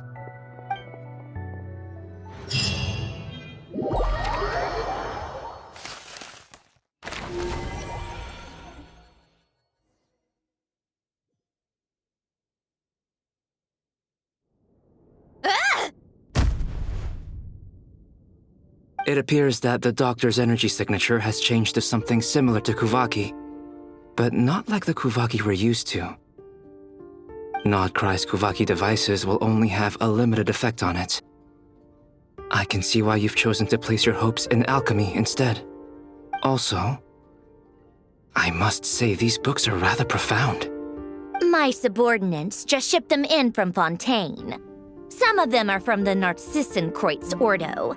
Some are incident reports from Petrichor, and then there's a few test reports for these junk machines. Additionally, after some further scanning, I've discovered something extremely annoying. What's that? Tevat's skies contain multiple moons. A long time ago, when I did my first scan, I detected 3, just as the legends say. But when I checked again just now, I detected 4 moons. So there's one extra? Yeah. Originally, I thought that if I could still find 3 moons, that would at least mean Columbina's still alive. But then it occurred to me that apart from the frost moon, Tevat's moons are just husks. And husks surely shouldn't show up in the scan, since they're not alive. It's weird, isn't it? If we can't even distinguish between a dead and a living moon, how are we supposed to know whether a moon goddess is still alive? Or does this mean that the moon marrows are equivalent to the moons themselves? It's certainly possible. In which case, the 4th moon you detected may be Dottore artificial creation. So he wasn't bluffing. He really built his own moon marrow. Ugh! I'm so mad right now! It's easy to get overwhelmed when you have too much on your plate. Maybe you need to relax. Perhaps try going for a walk, or simply take a few deep breaths. Nothing can calm me down at a time like this. I need more time, and I need progress.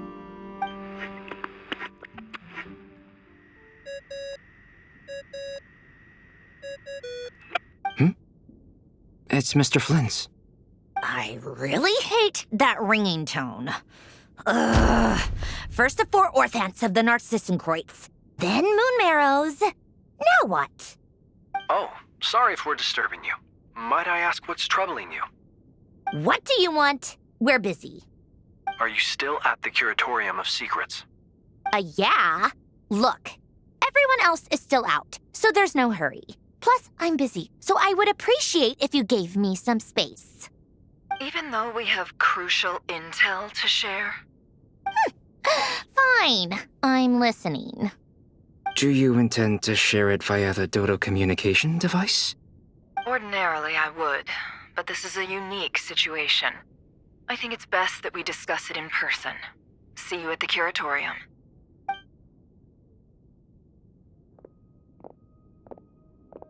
All right then. So, what's the situation? The rest of the team is still out working on their missions and evacuations, but we've decided to fill you in on the most crucial information first. Sandrone, you were right. Columbina is most likely still alive.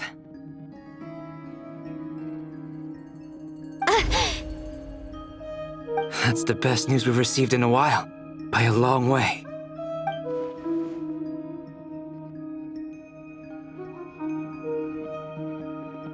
Random locations.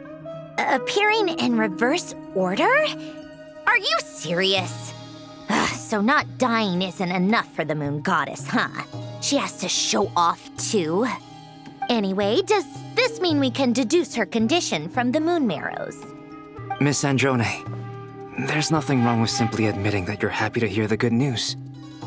I'm not. And she's the least of our problems. We're facing a huge crisis. If she can't control the flow of time in there, she's just gonna keep moving backwards. Different points in time won't intersect, and she'll never find a way out. Let's say life begins with a drop of water.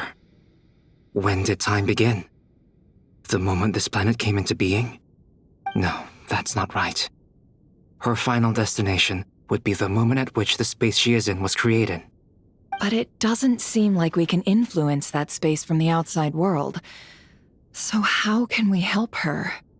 Also, if she's alive, Rarier and Thalindus might be too. But as far as we know, neither of them have come back out. That space may not have an exit at all. I'm afraid I must concur with Miss Nefer in this. Can't exactly argue with that. Let's leave it there for now. I've taken notes on everything you said. Will it help with your research?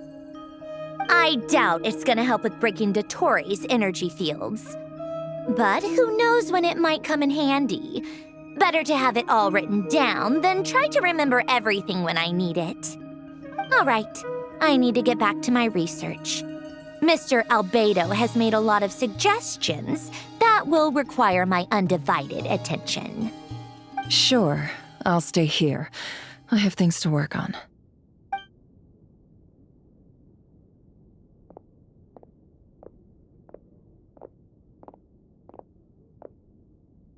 Paimon, are you there?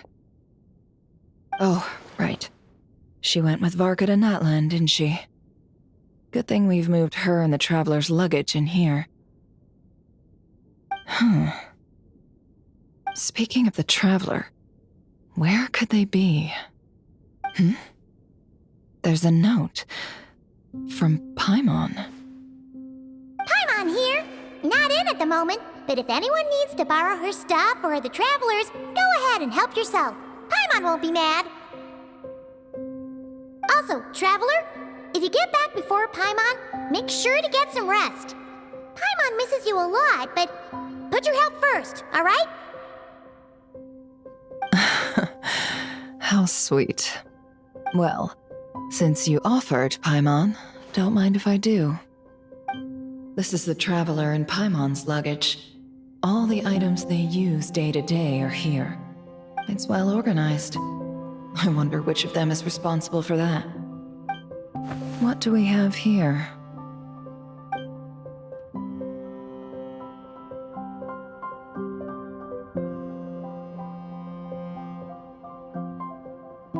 The camera captured a special moment that can only occur between people who are close to one another.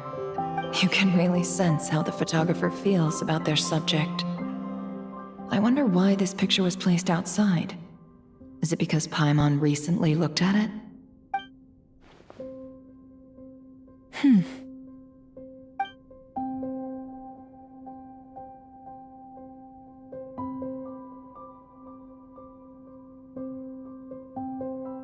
This must belong to the Traveler. Perfect. I'll use this. Hang in there. We'll find you.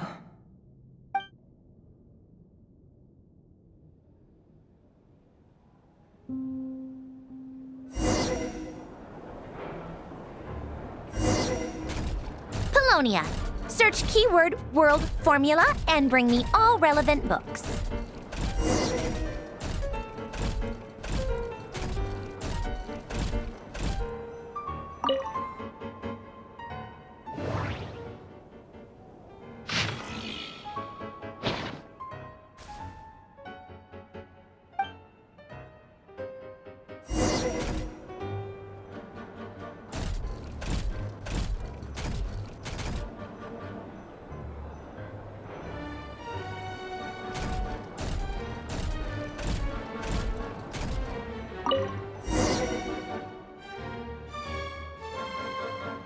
Let's see. This one is on Tonki's sermon dictation concerning the apocalypse. I believe that the correct term for this is Fortuna.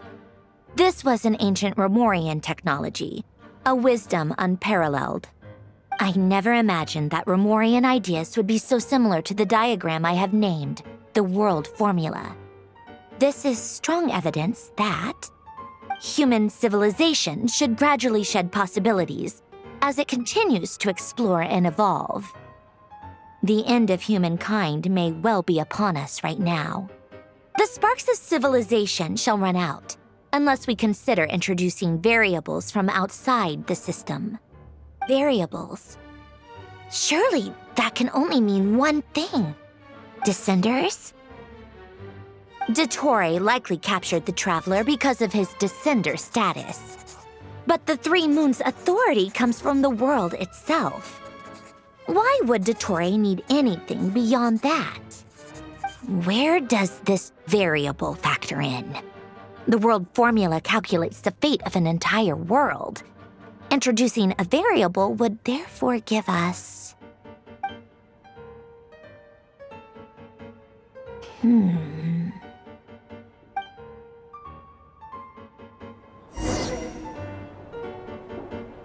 Polonia, search keyword pathway and bring me all relevant books.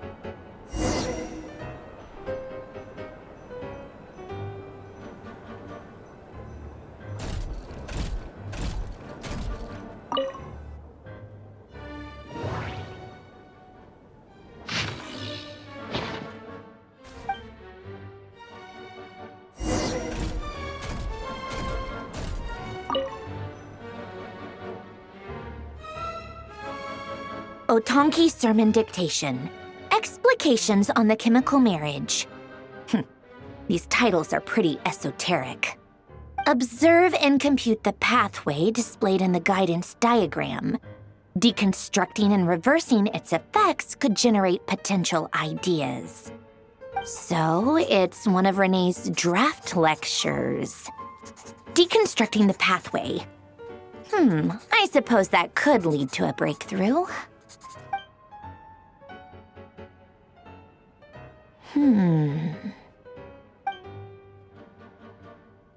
This is so long. This guy sure loves showing off his knowledge.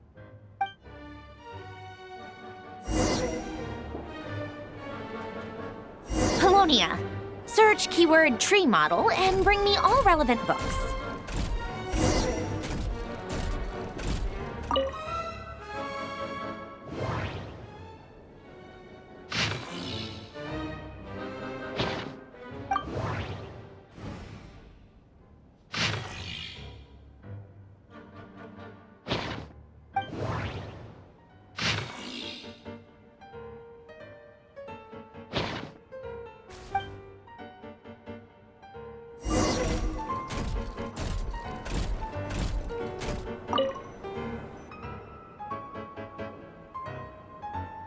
Most of the experimental devices proposed by the Lilia Crucis Ordo are built based on the simple and basic logical structure of a tree model.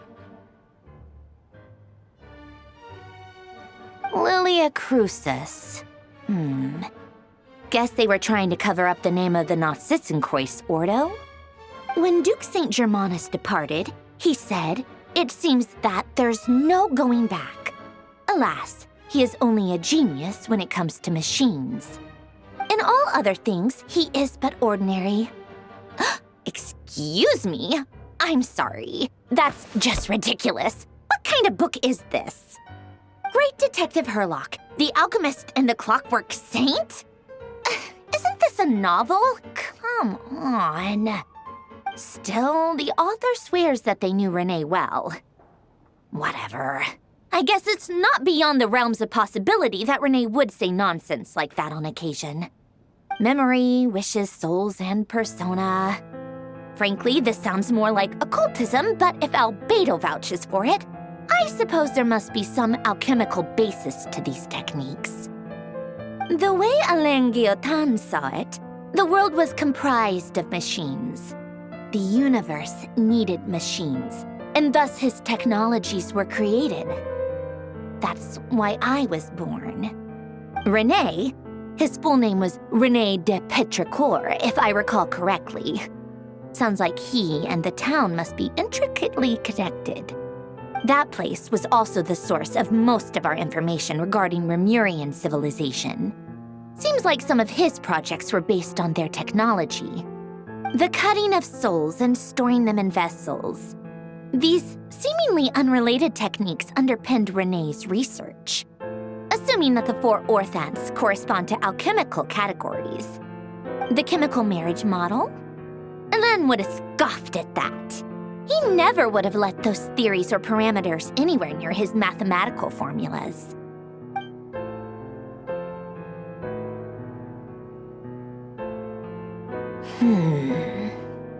What was Alain's view on René? I know he mentioned the name, albeit very rarely. Oh, now I remember. Alain's old notes are here too. They mentioned René once. René seemed most out of sorts when he spoke to me. A lack of sweet foods has dulled his mind, I should think. Either way, his words are not to be believed. Yep, that sounds like Alain. My subordinates actually did a half-decent job digging out all these materials. Makes a change. Good for them. Some of Alain's old files are completely consistent with these records. He must have gotten them from the Tower of Gestalt. I never knew he got his hands on René's records that early. He may have kept them, but he never even attempted to use them. Didn't believe a word they said. Come to think of it, René's world formula was filled with calculations of constants. That shows he believed that the fate of the world to be predetermined. As for Alain, it's been too long. I forget what he said. What would he have said? A guy like him, fervent believer in machines, but not headstrong enough. The world can be changed. It is worth persevering. Yes, that's how he used to think at least. He created that procedure to save this world.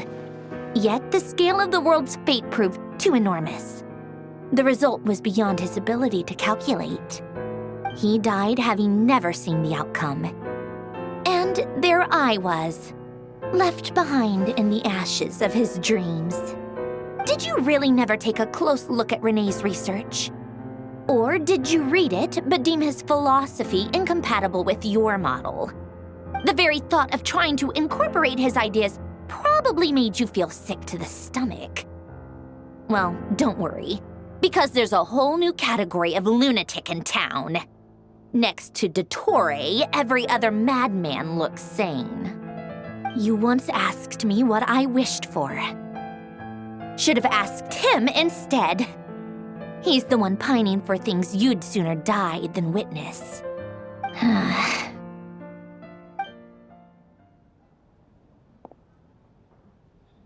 Even the tiniest variable can make big waves in the present. Now then, allow me to put these incompatible fragments together in your stead. First, establish and verify the existence of the Great Circle. Absolute nihil on one end, absolute reality on the other. Now, search between these two extremes. Then, the construction criteria.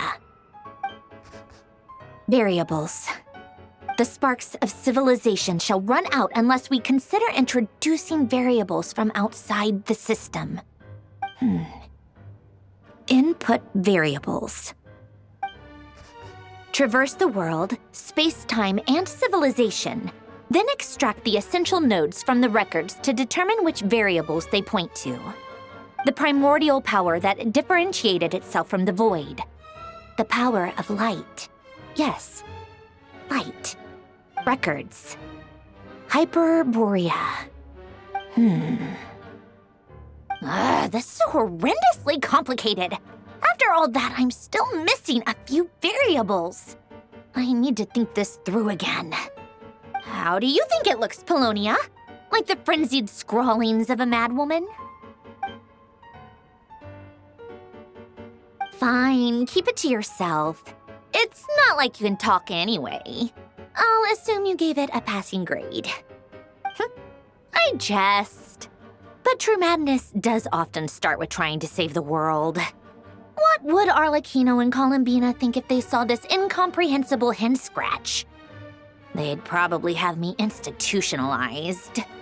So would Rosaline. She's been dead for a while now. When I close my eyes and think back, I can still see her face. And that enormous dress she used to wear. Such a bizarre choice. What possessed her? Oh, and the clack-clack of those heels used to drive me insane. No one's asking me, obviously, but I hope you all know that I never wanted to save the world. I'm not crazy. I don't have delusional ambitions, and that's a clinical fact.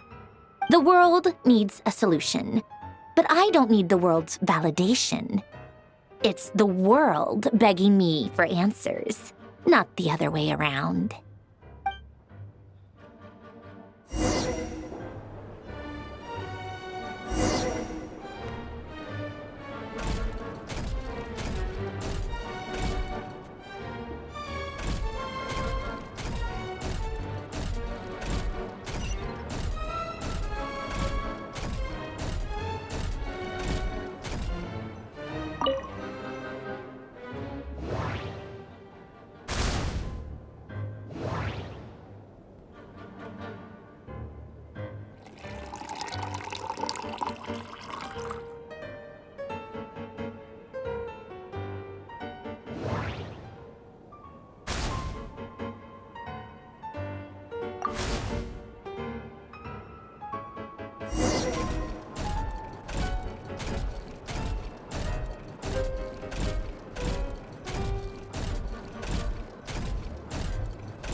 Oh, cookies to go with the tea. Let's see. They must be from that person who brought those documents. I see they're from Hotel de Boer. Something's written on the box.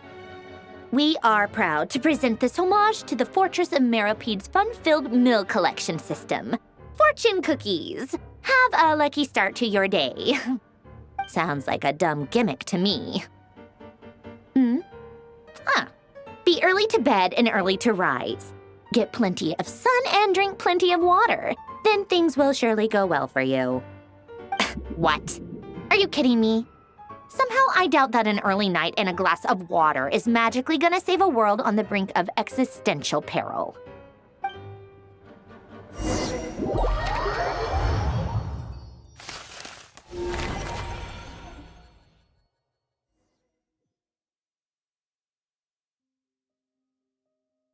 Lady Arlecchino, word has reached us that Lady Marionette's troops are all in position. They are ready to act as soon as the order is given. Excellent.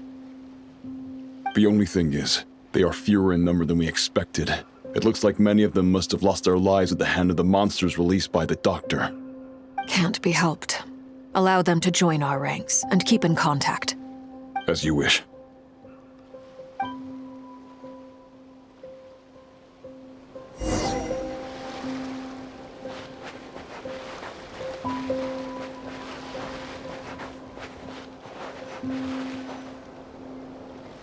It's been a while, Arlecchino. You look well. Did Dottore really have to build his lab right on the sole path between Snezhnaya and Nodcry? Had to go on a huge detour to stay out of its line of sight. Sounds like an arduous journey. I assume you've brought word from Her Majesty? Of course, all part of the job. Firstly, the Tsaritsa has authorized Fatui Internal Affairs to review Dottore's case. They will reach a formal verdict on whether he has turned traitor and whether he poses a threat to Snezhnaya. While they're working on that, I've been ordered to come and receive the refugees from Nodcry. They are nearby. My team will escort you to them shortly. Great. Aside from that, Her Majesty has a message for you and Sandrone personally. Huh? Where is Sandrone? She stayed behind to work since I was making the trip anyway. It seemed sensible to have one person on standby at base while the other came out to meet you. All right, guess that's just how she rolls. In that case, tell her that the Tsaritsa's decree this time is pretty awesome sounding. I think she'll like this one. Still, I wonder what... Wait, what's that? Did one of our troops turn into a monster? Take him out.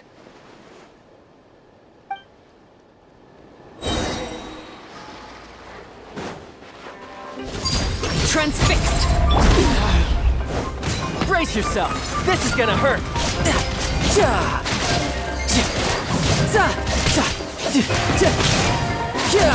Who's next? You've gotten stronger, Arlecchino. Nice. Stop that right now. I appreciate the praise, but I am not fighting you today. I knew it.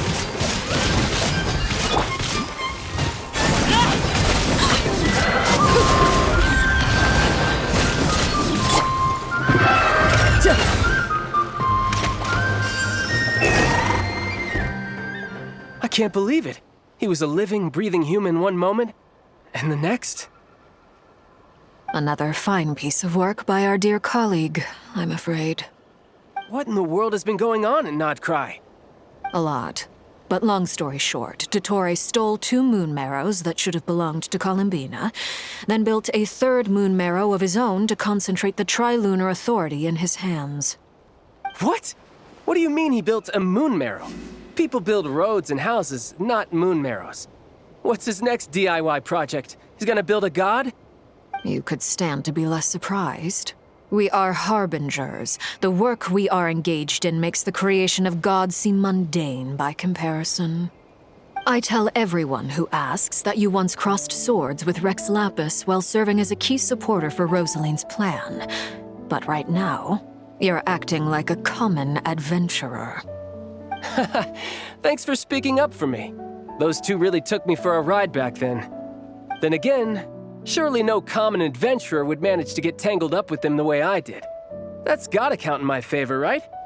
It almost sounds like you wish to repeat the experience. I might have to lower my opinion of you. No. I'll stop talking. Please, go on. Dottore is currently still experimenting with his newfound power in ways that continue to corrode the outside world. As for the human mutation, I believe this is simply a consequence of his experiments, and not a strategic move. That radiant beast was once a subordinate of Sandrone's. I suspect he was only allowed to live so that he could become an experimental subject. Also, those of us who fought Dottore have been afflicted with a curse. As such, I cannot leave Nodcry. This is so much worse than I thought. No wonder Her Majesty's decree is so extreme. While these exceptional circumstances persist, the Harbingers are hereby authorized to use unilateral executive powers. Should Dottore pose a threat, Arlecchino and Sandrone are permitted to eliminate him. My thanks to Her Majesty. I will pass these good tidings on to Sandrone. Her Majesty has also declared that she will refrain from launching an attack on the now evacuated Nodcry due to the presence of unretrieved research material. A wise decision. By the way, how's my old partner doing? I'm assuming they're with you? Partner? You mean the Traveler? I'm afraid I have bad news. He was captured after our failed assault into Torre's lab. His whereabouts are currently unknown. What? Why? Since when does Dottore have a bone to pick with him? That is indeed the question. I'm not sure he does. He must have some other goal in mind. This won't do. I have to rescue him. You can't. We have no idea where the Traveler is. What am I supposed to do then? Stand here twiddling my thumbs? Sandrone is working on it. The best thing you can do right now is complete your mission. Fine. I guess I'll leave this to you then. One last thing. Tell the Rooster to get the message out to the gods and citizens of every nation in Tevat. Beware. An uncontrollable pollution is spreading forth from Nodcry. The source of that pollution is a madman drunk on the success of his experiments. The Fatui and our allies will endeavor to contain the threat. However, if Nodcry falls, things are likely to escalate. Considering Dottore is one of our own, all Fatui stationed in Nodcry consider it our duty to stay and fight him to the bitter end. Whatever the cost. Hey, don't be too pessimistic. If it comes to it, I'm sure Her Majesty won't stand by and do nothing. I hope you're right.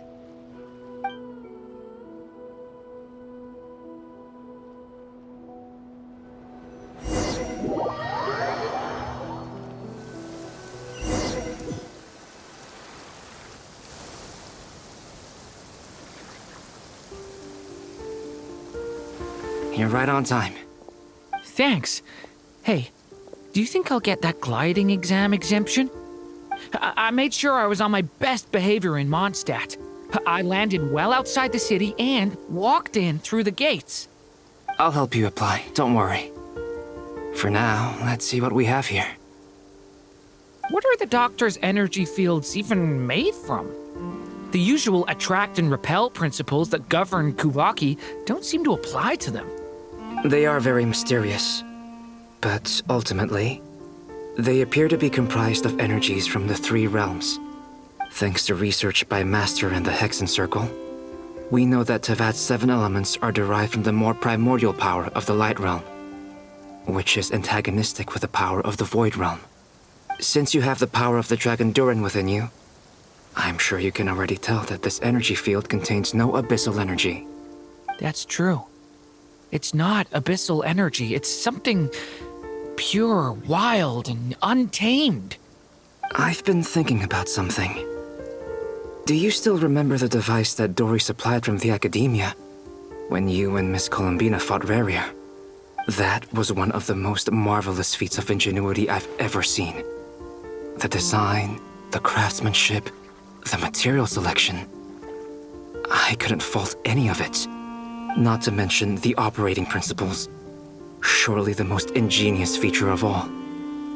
Dory didn't go into detail on how it functions, but I have a working theory. The clue was that Miss Columbina was somehow able to use the pyro energy that you provided, despite the fact that, as a moon goddess, she should only be able to use light realm energy in principle. Now, all elemental energy is, of course, derived from light realm energy to begin with. Hence, I suspect that the device works by restoring elemental energy to its original state. This presumes a theoretical model of the 7 elements akin to that of light refracted through a prism. Perhaps it is no mere analogy. Maybe there is indeed a prism in this model. I almost wonder if the idea for the device was conceived based on direct observations of said prism. It would explain how such an ironclad design concept was achieved.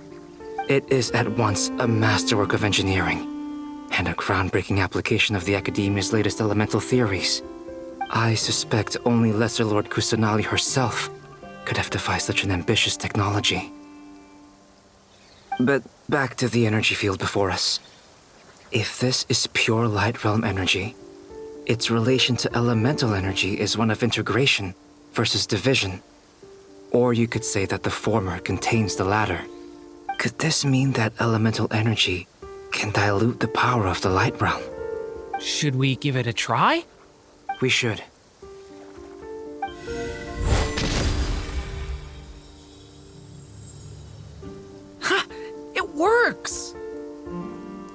Clear signs of disruption were detected at the periphery of the energy field. This indicates that elemental energy can disturb or even negate the field. Now you try. All right, here goes. It's working! Switch to abyssal energy and attack again. No surprises there. Abyssal power drains the energy field to a significantly greater extent. I now feel confident in asserting that the energy field is indeed pure light realm energy, and that elemental energy can dilute it. But the energy field is huge. How much elemental energy will it take to neutralize it? We don't have to neutralize it completely. We can try other approaches. That's all for theory. Would you like to continue watching? So you knew I was here? Huh? When did you get here? A while ago. But Albedo sounded like he was working on his thesis defense back there. Back in Sumeru. You can end a person's whole career by interrupting them mid-speech. Very thoughtful of you. I'm truly touched. Could I ask you to lend me a hand? With what?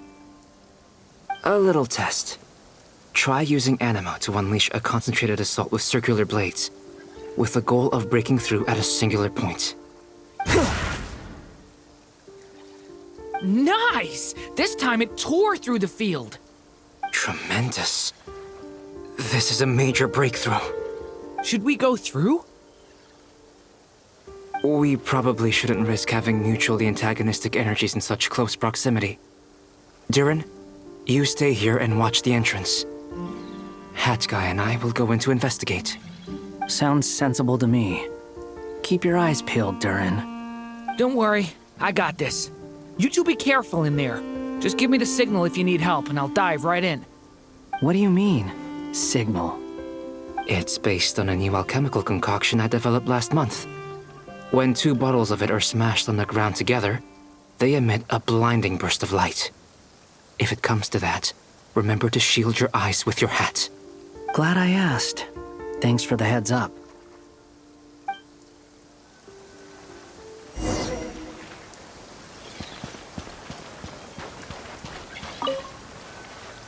Like I thought. Beyond a certain distance, we can't see the opening where we came in. Maybe that's to prevent people from escaping. Sounds like Dottore style to me.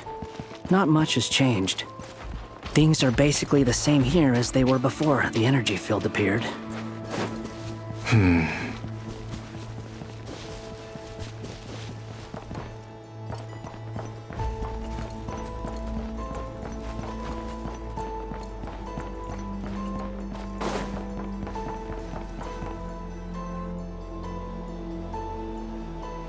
They have no heartbeats and they're not breathing.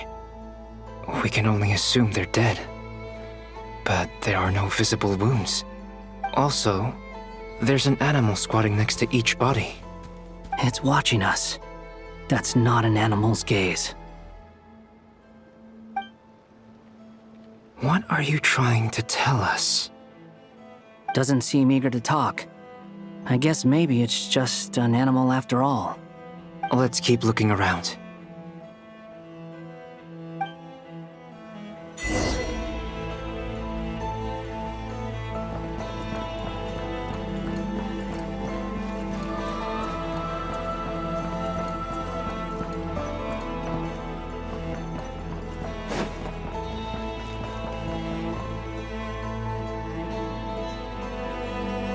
Same situation everywhere. Not a living soul in sight. Just countless bodies with animals standing watch over them. Well, I think we can safely rule out the possibility that they're all pets. Is skirting around the topic your way of showing consideration for other people's feelings? Just being cautious. I don't doubt that you can handle the truth.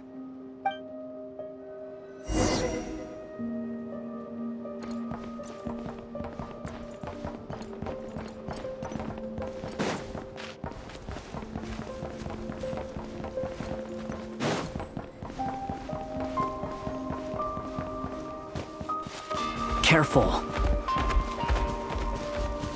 Please, help us. Over there. I hear a voice.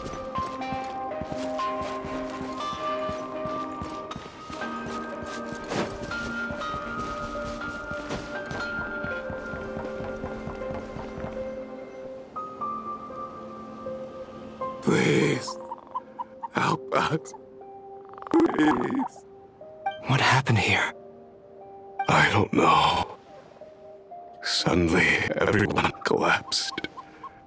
Then my line of sight got lower. I still have some of my senses left. I gotta get out of here.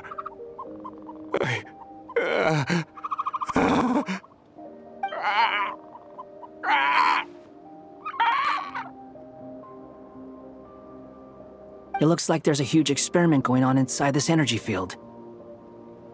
Maybe each energy field is its own giant experiment. Vile. He's swapping human minds with those of animals. Even without the other circumstances, this would be an extremely radical experiment. Those people may have lost their sense of selves, but they are not fully animals either. If they were, they would have left. But instead, their instincts are driving them to remain by their dead bodies. We should go. No sense in sticking around here longer than we need to. Agreed.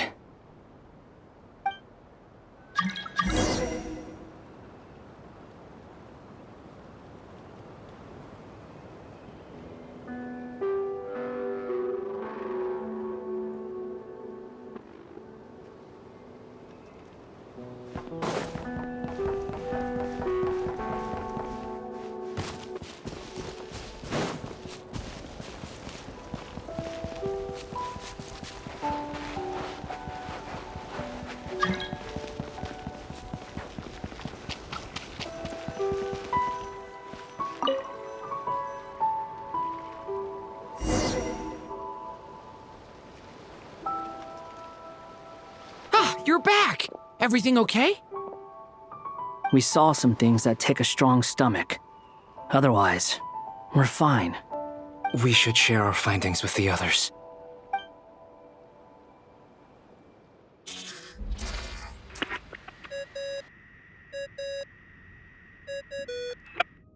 Yes? Who is it? Miss Nefer, it's me, Albedo. We found a way to break through the energy fields. With enough control, it's possible to tear them open using elemental energy.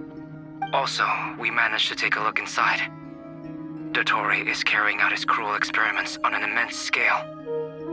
Any residents who have failed to evacuate in time will likely meet a grisly end. Sounds like he's living down to our expectations. Might I ask how things are proceeding on your end? I'm just about to get started. I'll be in touch once I have a result. Understood. Stay safe. I will.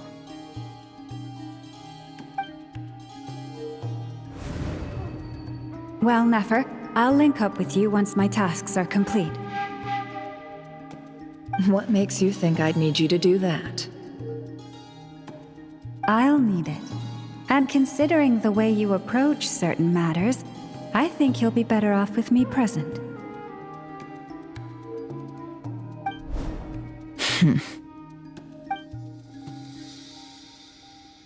Let's begin. Entering simulation mode. A vast wasteland.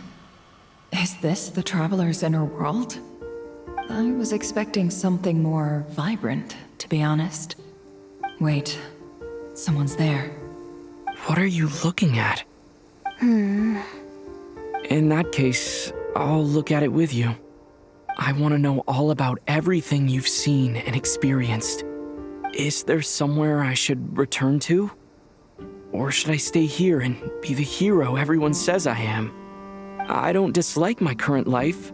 Roaming the land, fighting battles, accomplishing missions, earning a living, looking after Paimon. It's not so bad.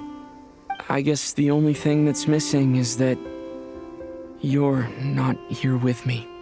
This is the conscious layer. which contains a person's true feelings. It is filled with both longing and kindness. I suppose anyone who lives long enough ends up wishing for someone who can't be there. Maybe it's the only way we can feel truly alive. Time to delve a little deeper.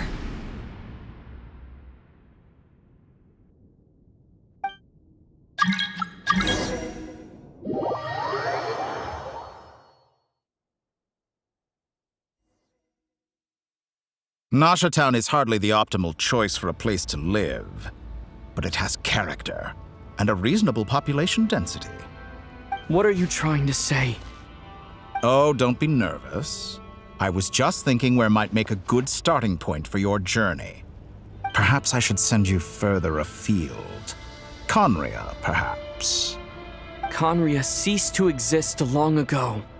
Once again, you fail to understand the possibilities that the Tri-Lune creates. Anything that has existed in the past, I can now recreate. You simply do not wish to see that happen. That might be because you miss your sibling and fear getting answers that you are not ready to learn. But this is not for me to judge. If we are to collaborate, we need to maintain an amicable relationship. In a moment, you will be able to... Oh no. What are you...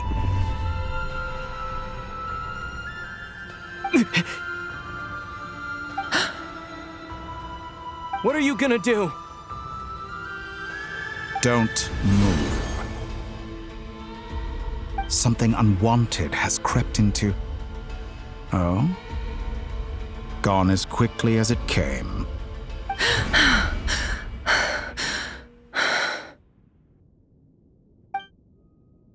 Did you save me? If I hadn't cut the connection, Dottore might have caught you from the other side and destroyed you. This was a good idea, but once is plenty. You were exceptionally brave. Excellent work. Thanks, but now's not the time for that.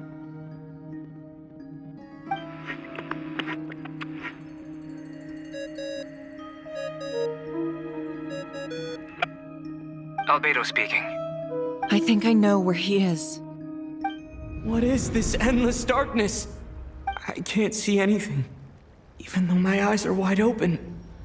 But why? What happened?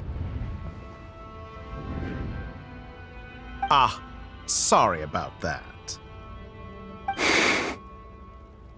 I take it you didn't notice. Just now, a friend of yours took a little peek into your mind. Could it be Nefer? How did she do it? Did she use something as a medium to connect to me? Do you think she's aware of your current circumstances?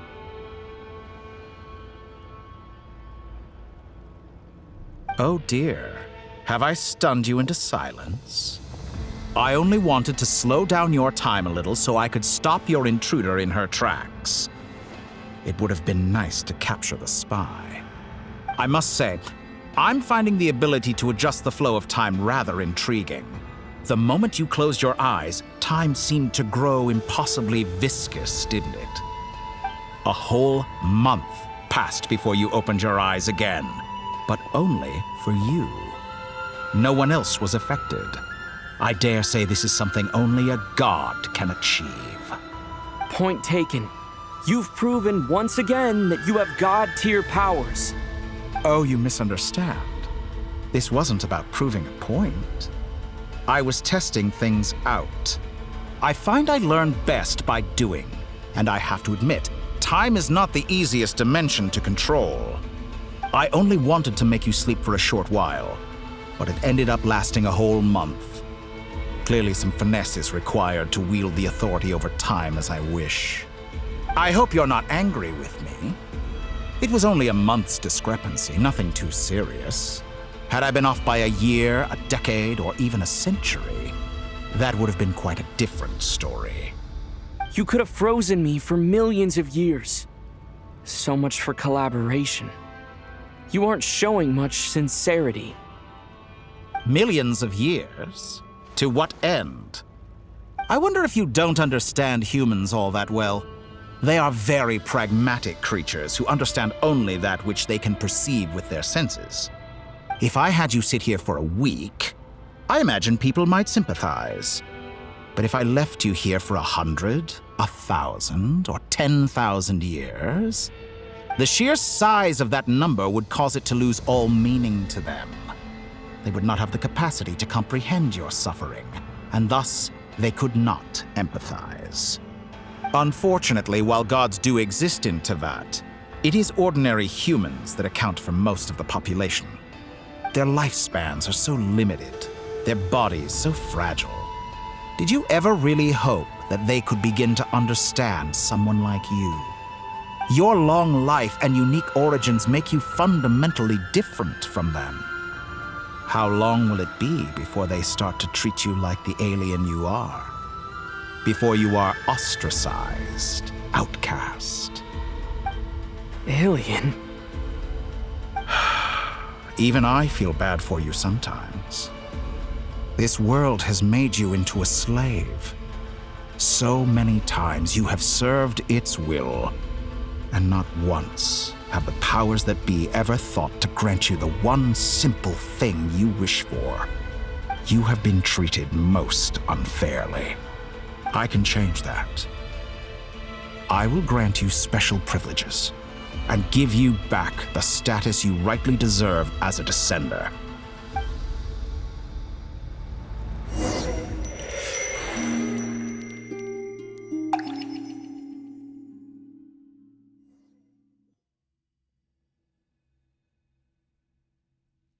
I've entered the past 3 times at this point, but I still have so many questions. For instance, beyond each point being further back in time than the last, what determines the specific locations at which I can make entry? So far, the common thread linking all 3 scenarios is that the Traveler has been present. But it's more than that. I know I sensed something familiar around him. What was it? I'll keep this question in mind as I carry on.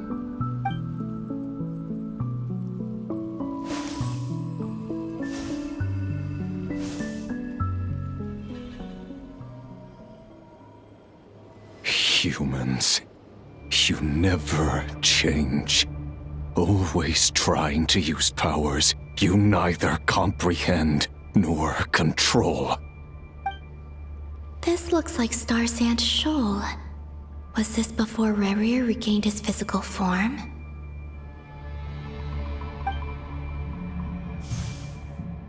You've messed with the cannon again, huh?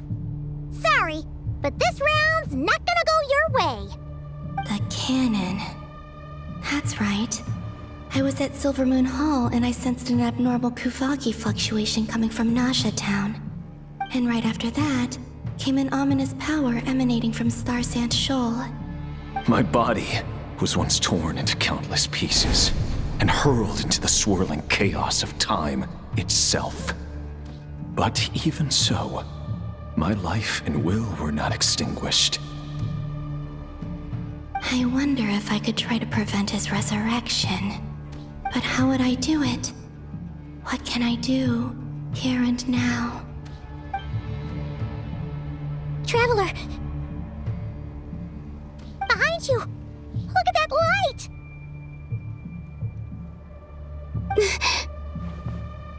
No, I won't make it in time. He's using the Kuvaki shield, like I taught him.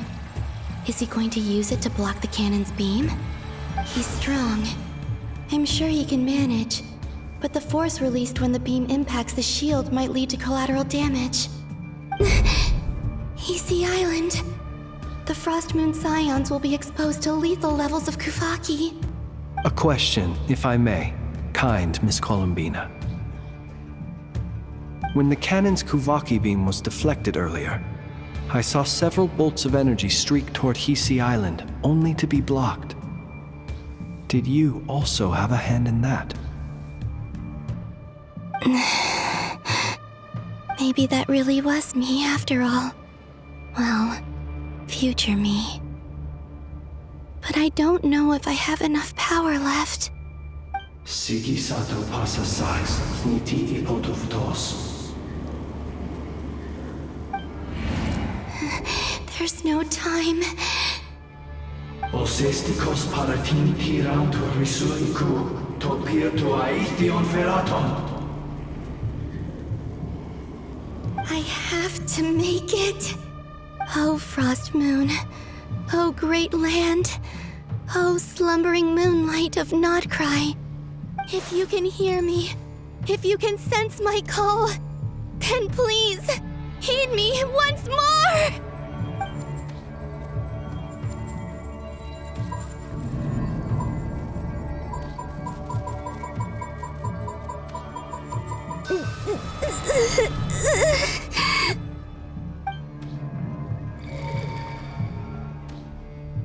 Did it work?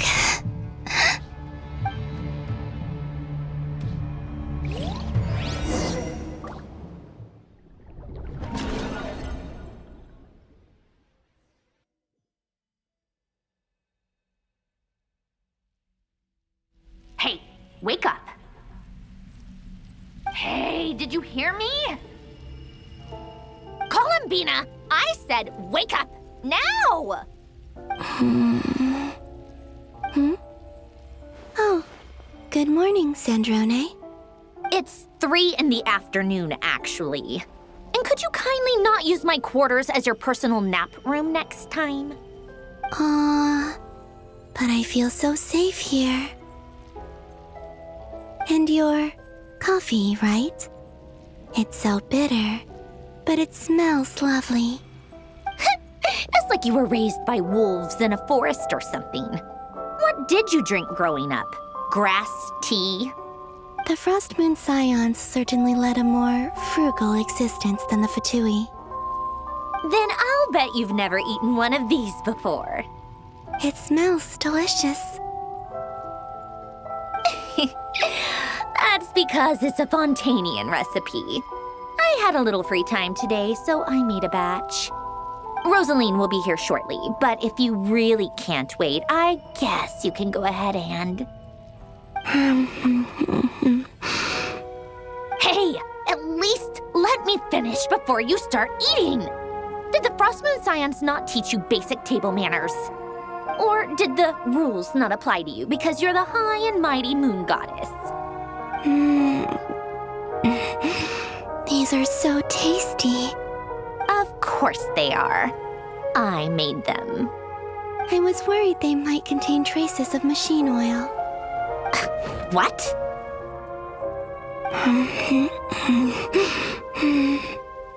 You know, there's something I've always wanted to ask you. Why did you leave your old home and join the Fatui? I mean, I'm sure their food was awful. But there's gotta be more to it than that. Well, life there didn't go quite how I imagined. What were you expecting? You're a god. Your followers are gonna make some demands of you, right? Surely you can just answer a few prayers here and there in return for the free food and drink. How bad can it be? Well, would you help other people just for free food and drink? The doctor told me that you were created by a great mechanic, Lord something Fisher. The Lord Artificer. Ugh, some people can't keep their mouths shut. Oh, Lord Artificer. And didn't he have something to do with the, narcissist? Narcissenkreuz Ordo. Yes, that was it. Narcissenkreuz Ordo. So, would you try to fulfill their wishes? You must be joking. I wouldn't go even if they paid me. I don't even know them. Exactly. Well, I felt the same way. I did not know the people who made demands of me. What do you know? We're on the same page for once. In his later years, Elen did ask me if there was anything I wanted to do. If I had any wishes of my own. Well, I I don't. And I'm not in any mood to fulfill someone else's either. Who's Alain? He was the... You know what? Never mind. You're not gonna remember. Anyway, the point I'm trying to make is, neither of us is the self-sacrificing type. Let me ask you this.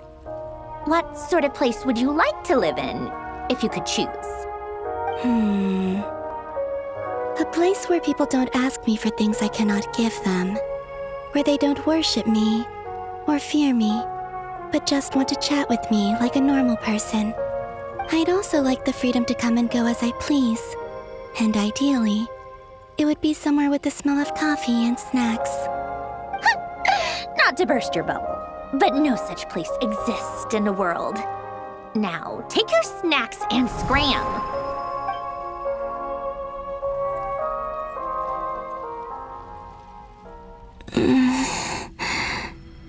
Did I pass out? Of course.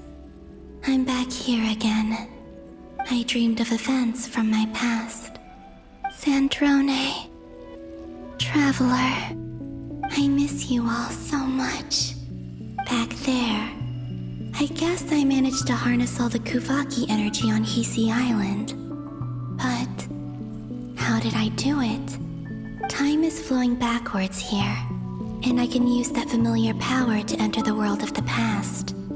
That mystery ally everyone talked about. It was me all along. I can sense that there isn't much more power remaining up ahead. What lies at the end of all of this? Will time keep flowing into the past? And will I ever find my way back?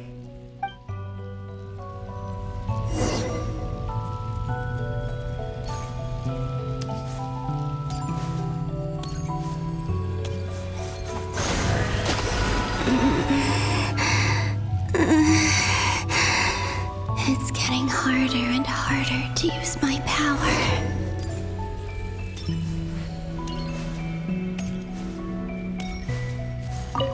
I'm no match for the Abyss in this state. I need to avoid the contaminated fragments.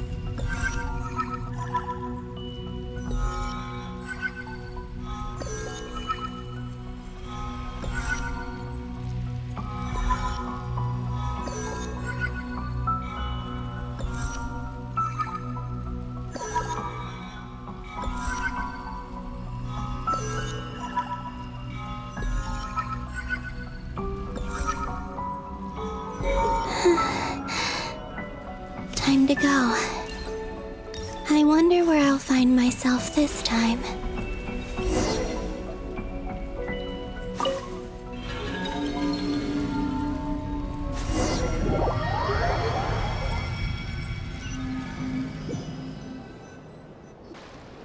The Final Night Cemetery. This is where Flint's is based. Or not! How are we supposed to read through this many files? Difficult, yes, but it is also our most efficient option. Seems like they're searching for information. Oh, I remember. Flint's and Varga talked about some files on the Wild Hunt. Was this my doing too? To expose the true intentions of this Rereer, we need to dive into Notcry's history. Are my actions changing the past? Or are they simply completing a process? Is all of this inevitable? Or am I the one making these decisions? If I choose not to help them now, will it change how things turn out? Hope we don't land on our heads then. They're my friends. I can't not help them.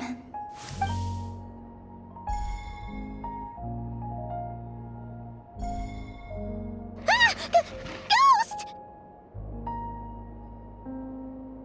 And the other one was... here. Hey! Another file's moving!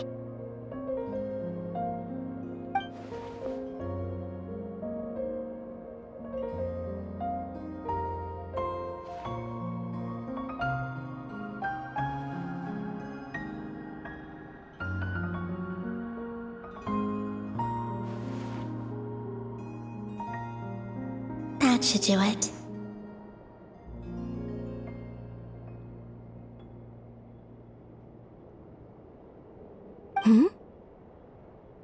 Luanatar? You can sense my presence? Wait!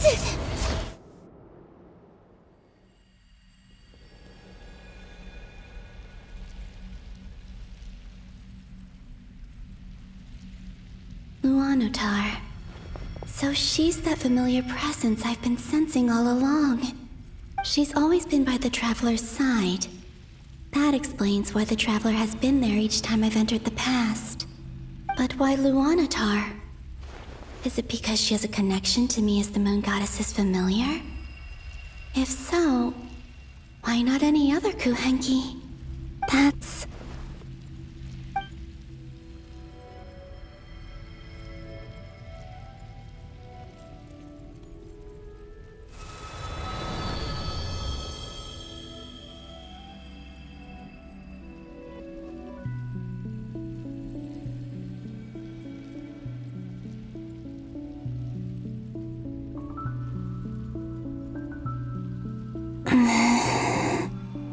I cannot sense any power up ahead.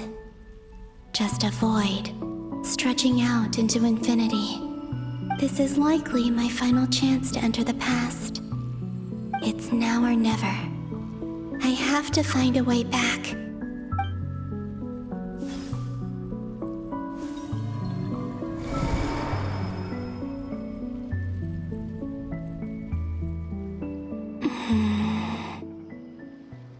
Sea Island? How far back in time is this? Where's Luanatar? I can't sense her presence this time. Oh, seeing Anafa and Aino reunited like that sure was heartwarming. Traveler, Paimon. No, stay calm. I don't have much power left to change things. I don't even have that much time left here. Think, Columbina. How do I find a way back? A way back... to where? Do I go back to Moon Prayer Night? Or to the future that followed? And if I return in my current state, what will become of me then? Dotori's actions that day proved that he'd been planning that for a long time. He had already seized the power of 2 moon marrows before capturing me. Even if I managed to get back, how can I fight against him when he wields the Tri-Lune Authority? I can't. If I go back like this, I'll be playing right into his hands. I have to find some way of rivaling the power he has usurped. Wait. Time flowing backwards. The Tri-Lune Authority. Does that mean... I think I know what the final destination of this lunar reflection might be. I know what I must do. Speaking of homes, we must already be close to where the Frost Moon Scions live. The vibe here feels different. Just like the scenery. But how do I communicate my plan to my friends? Should I write it down here? No. Someone else will see it. I need something with a close connection to me. Something I can use as a medium to tell them what's happened to me in here. Now it makes sense.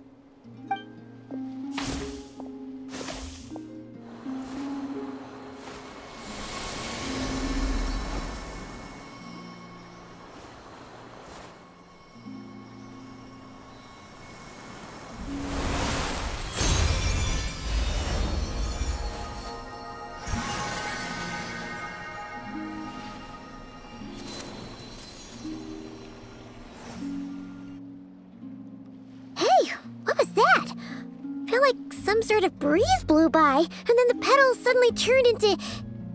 Huh? It was I who brought Luanatar into being. I gave up a piece of my own soul to create her. That's why I could sense a familiar power from the moment I entered this space. It also explains why she's been present in every past location that I've entered. Because we have a deep connection. Hey there! What's your name?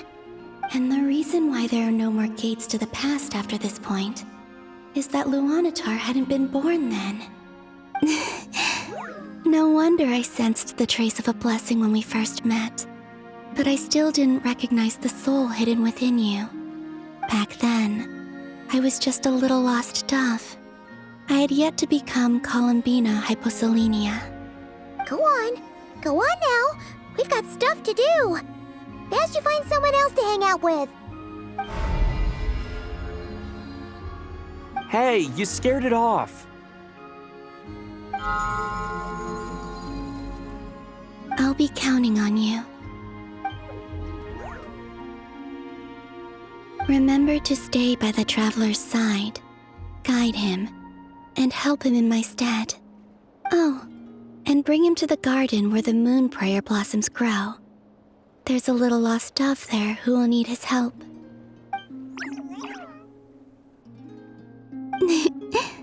Go on.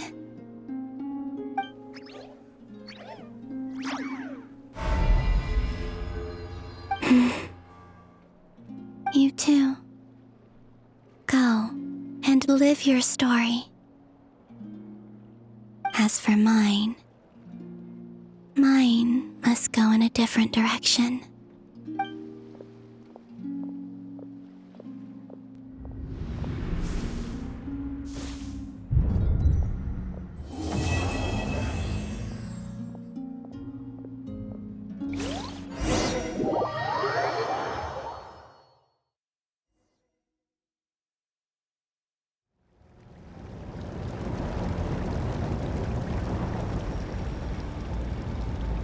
How would you like to experience the thrill of never being held accountable for your actions? You could crush people like ants without consequence, or tear off their heads or limbs as you please. Believe me, such a life is but one small step away. What point is he trying to make? Freedom? But the freedom to kill? To do evil and get away with it? Why would you offer me that? The creation of a world is the ultimate science.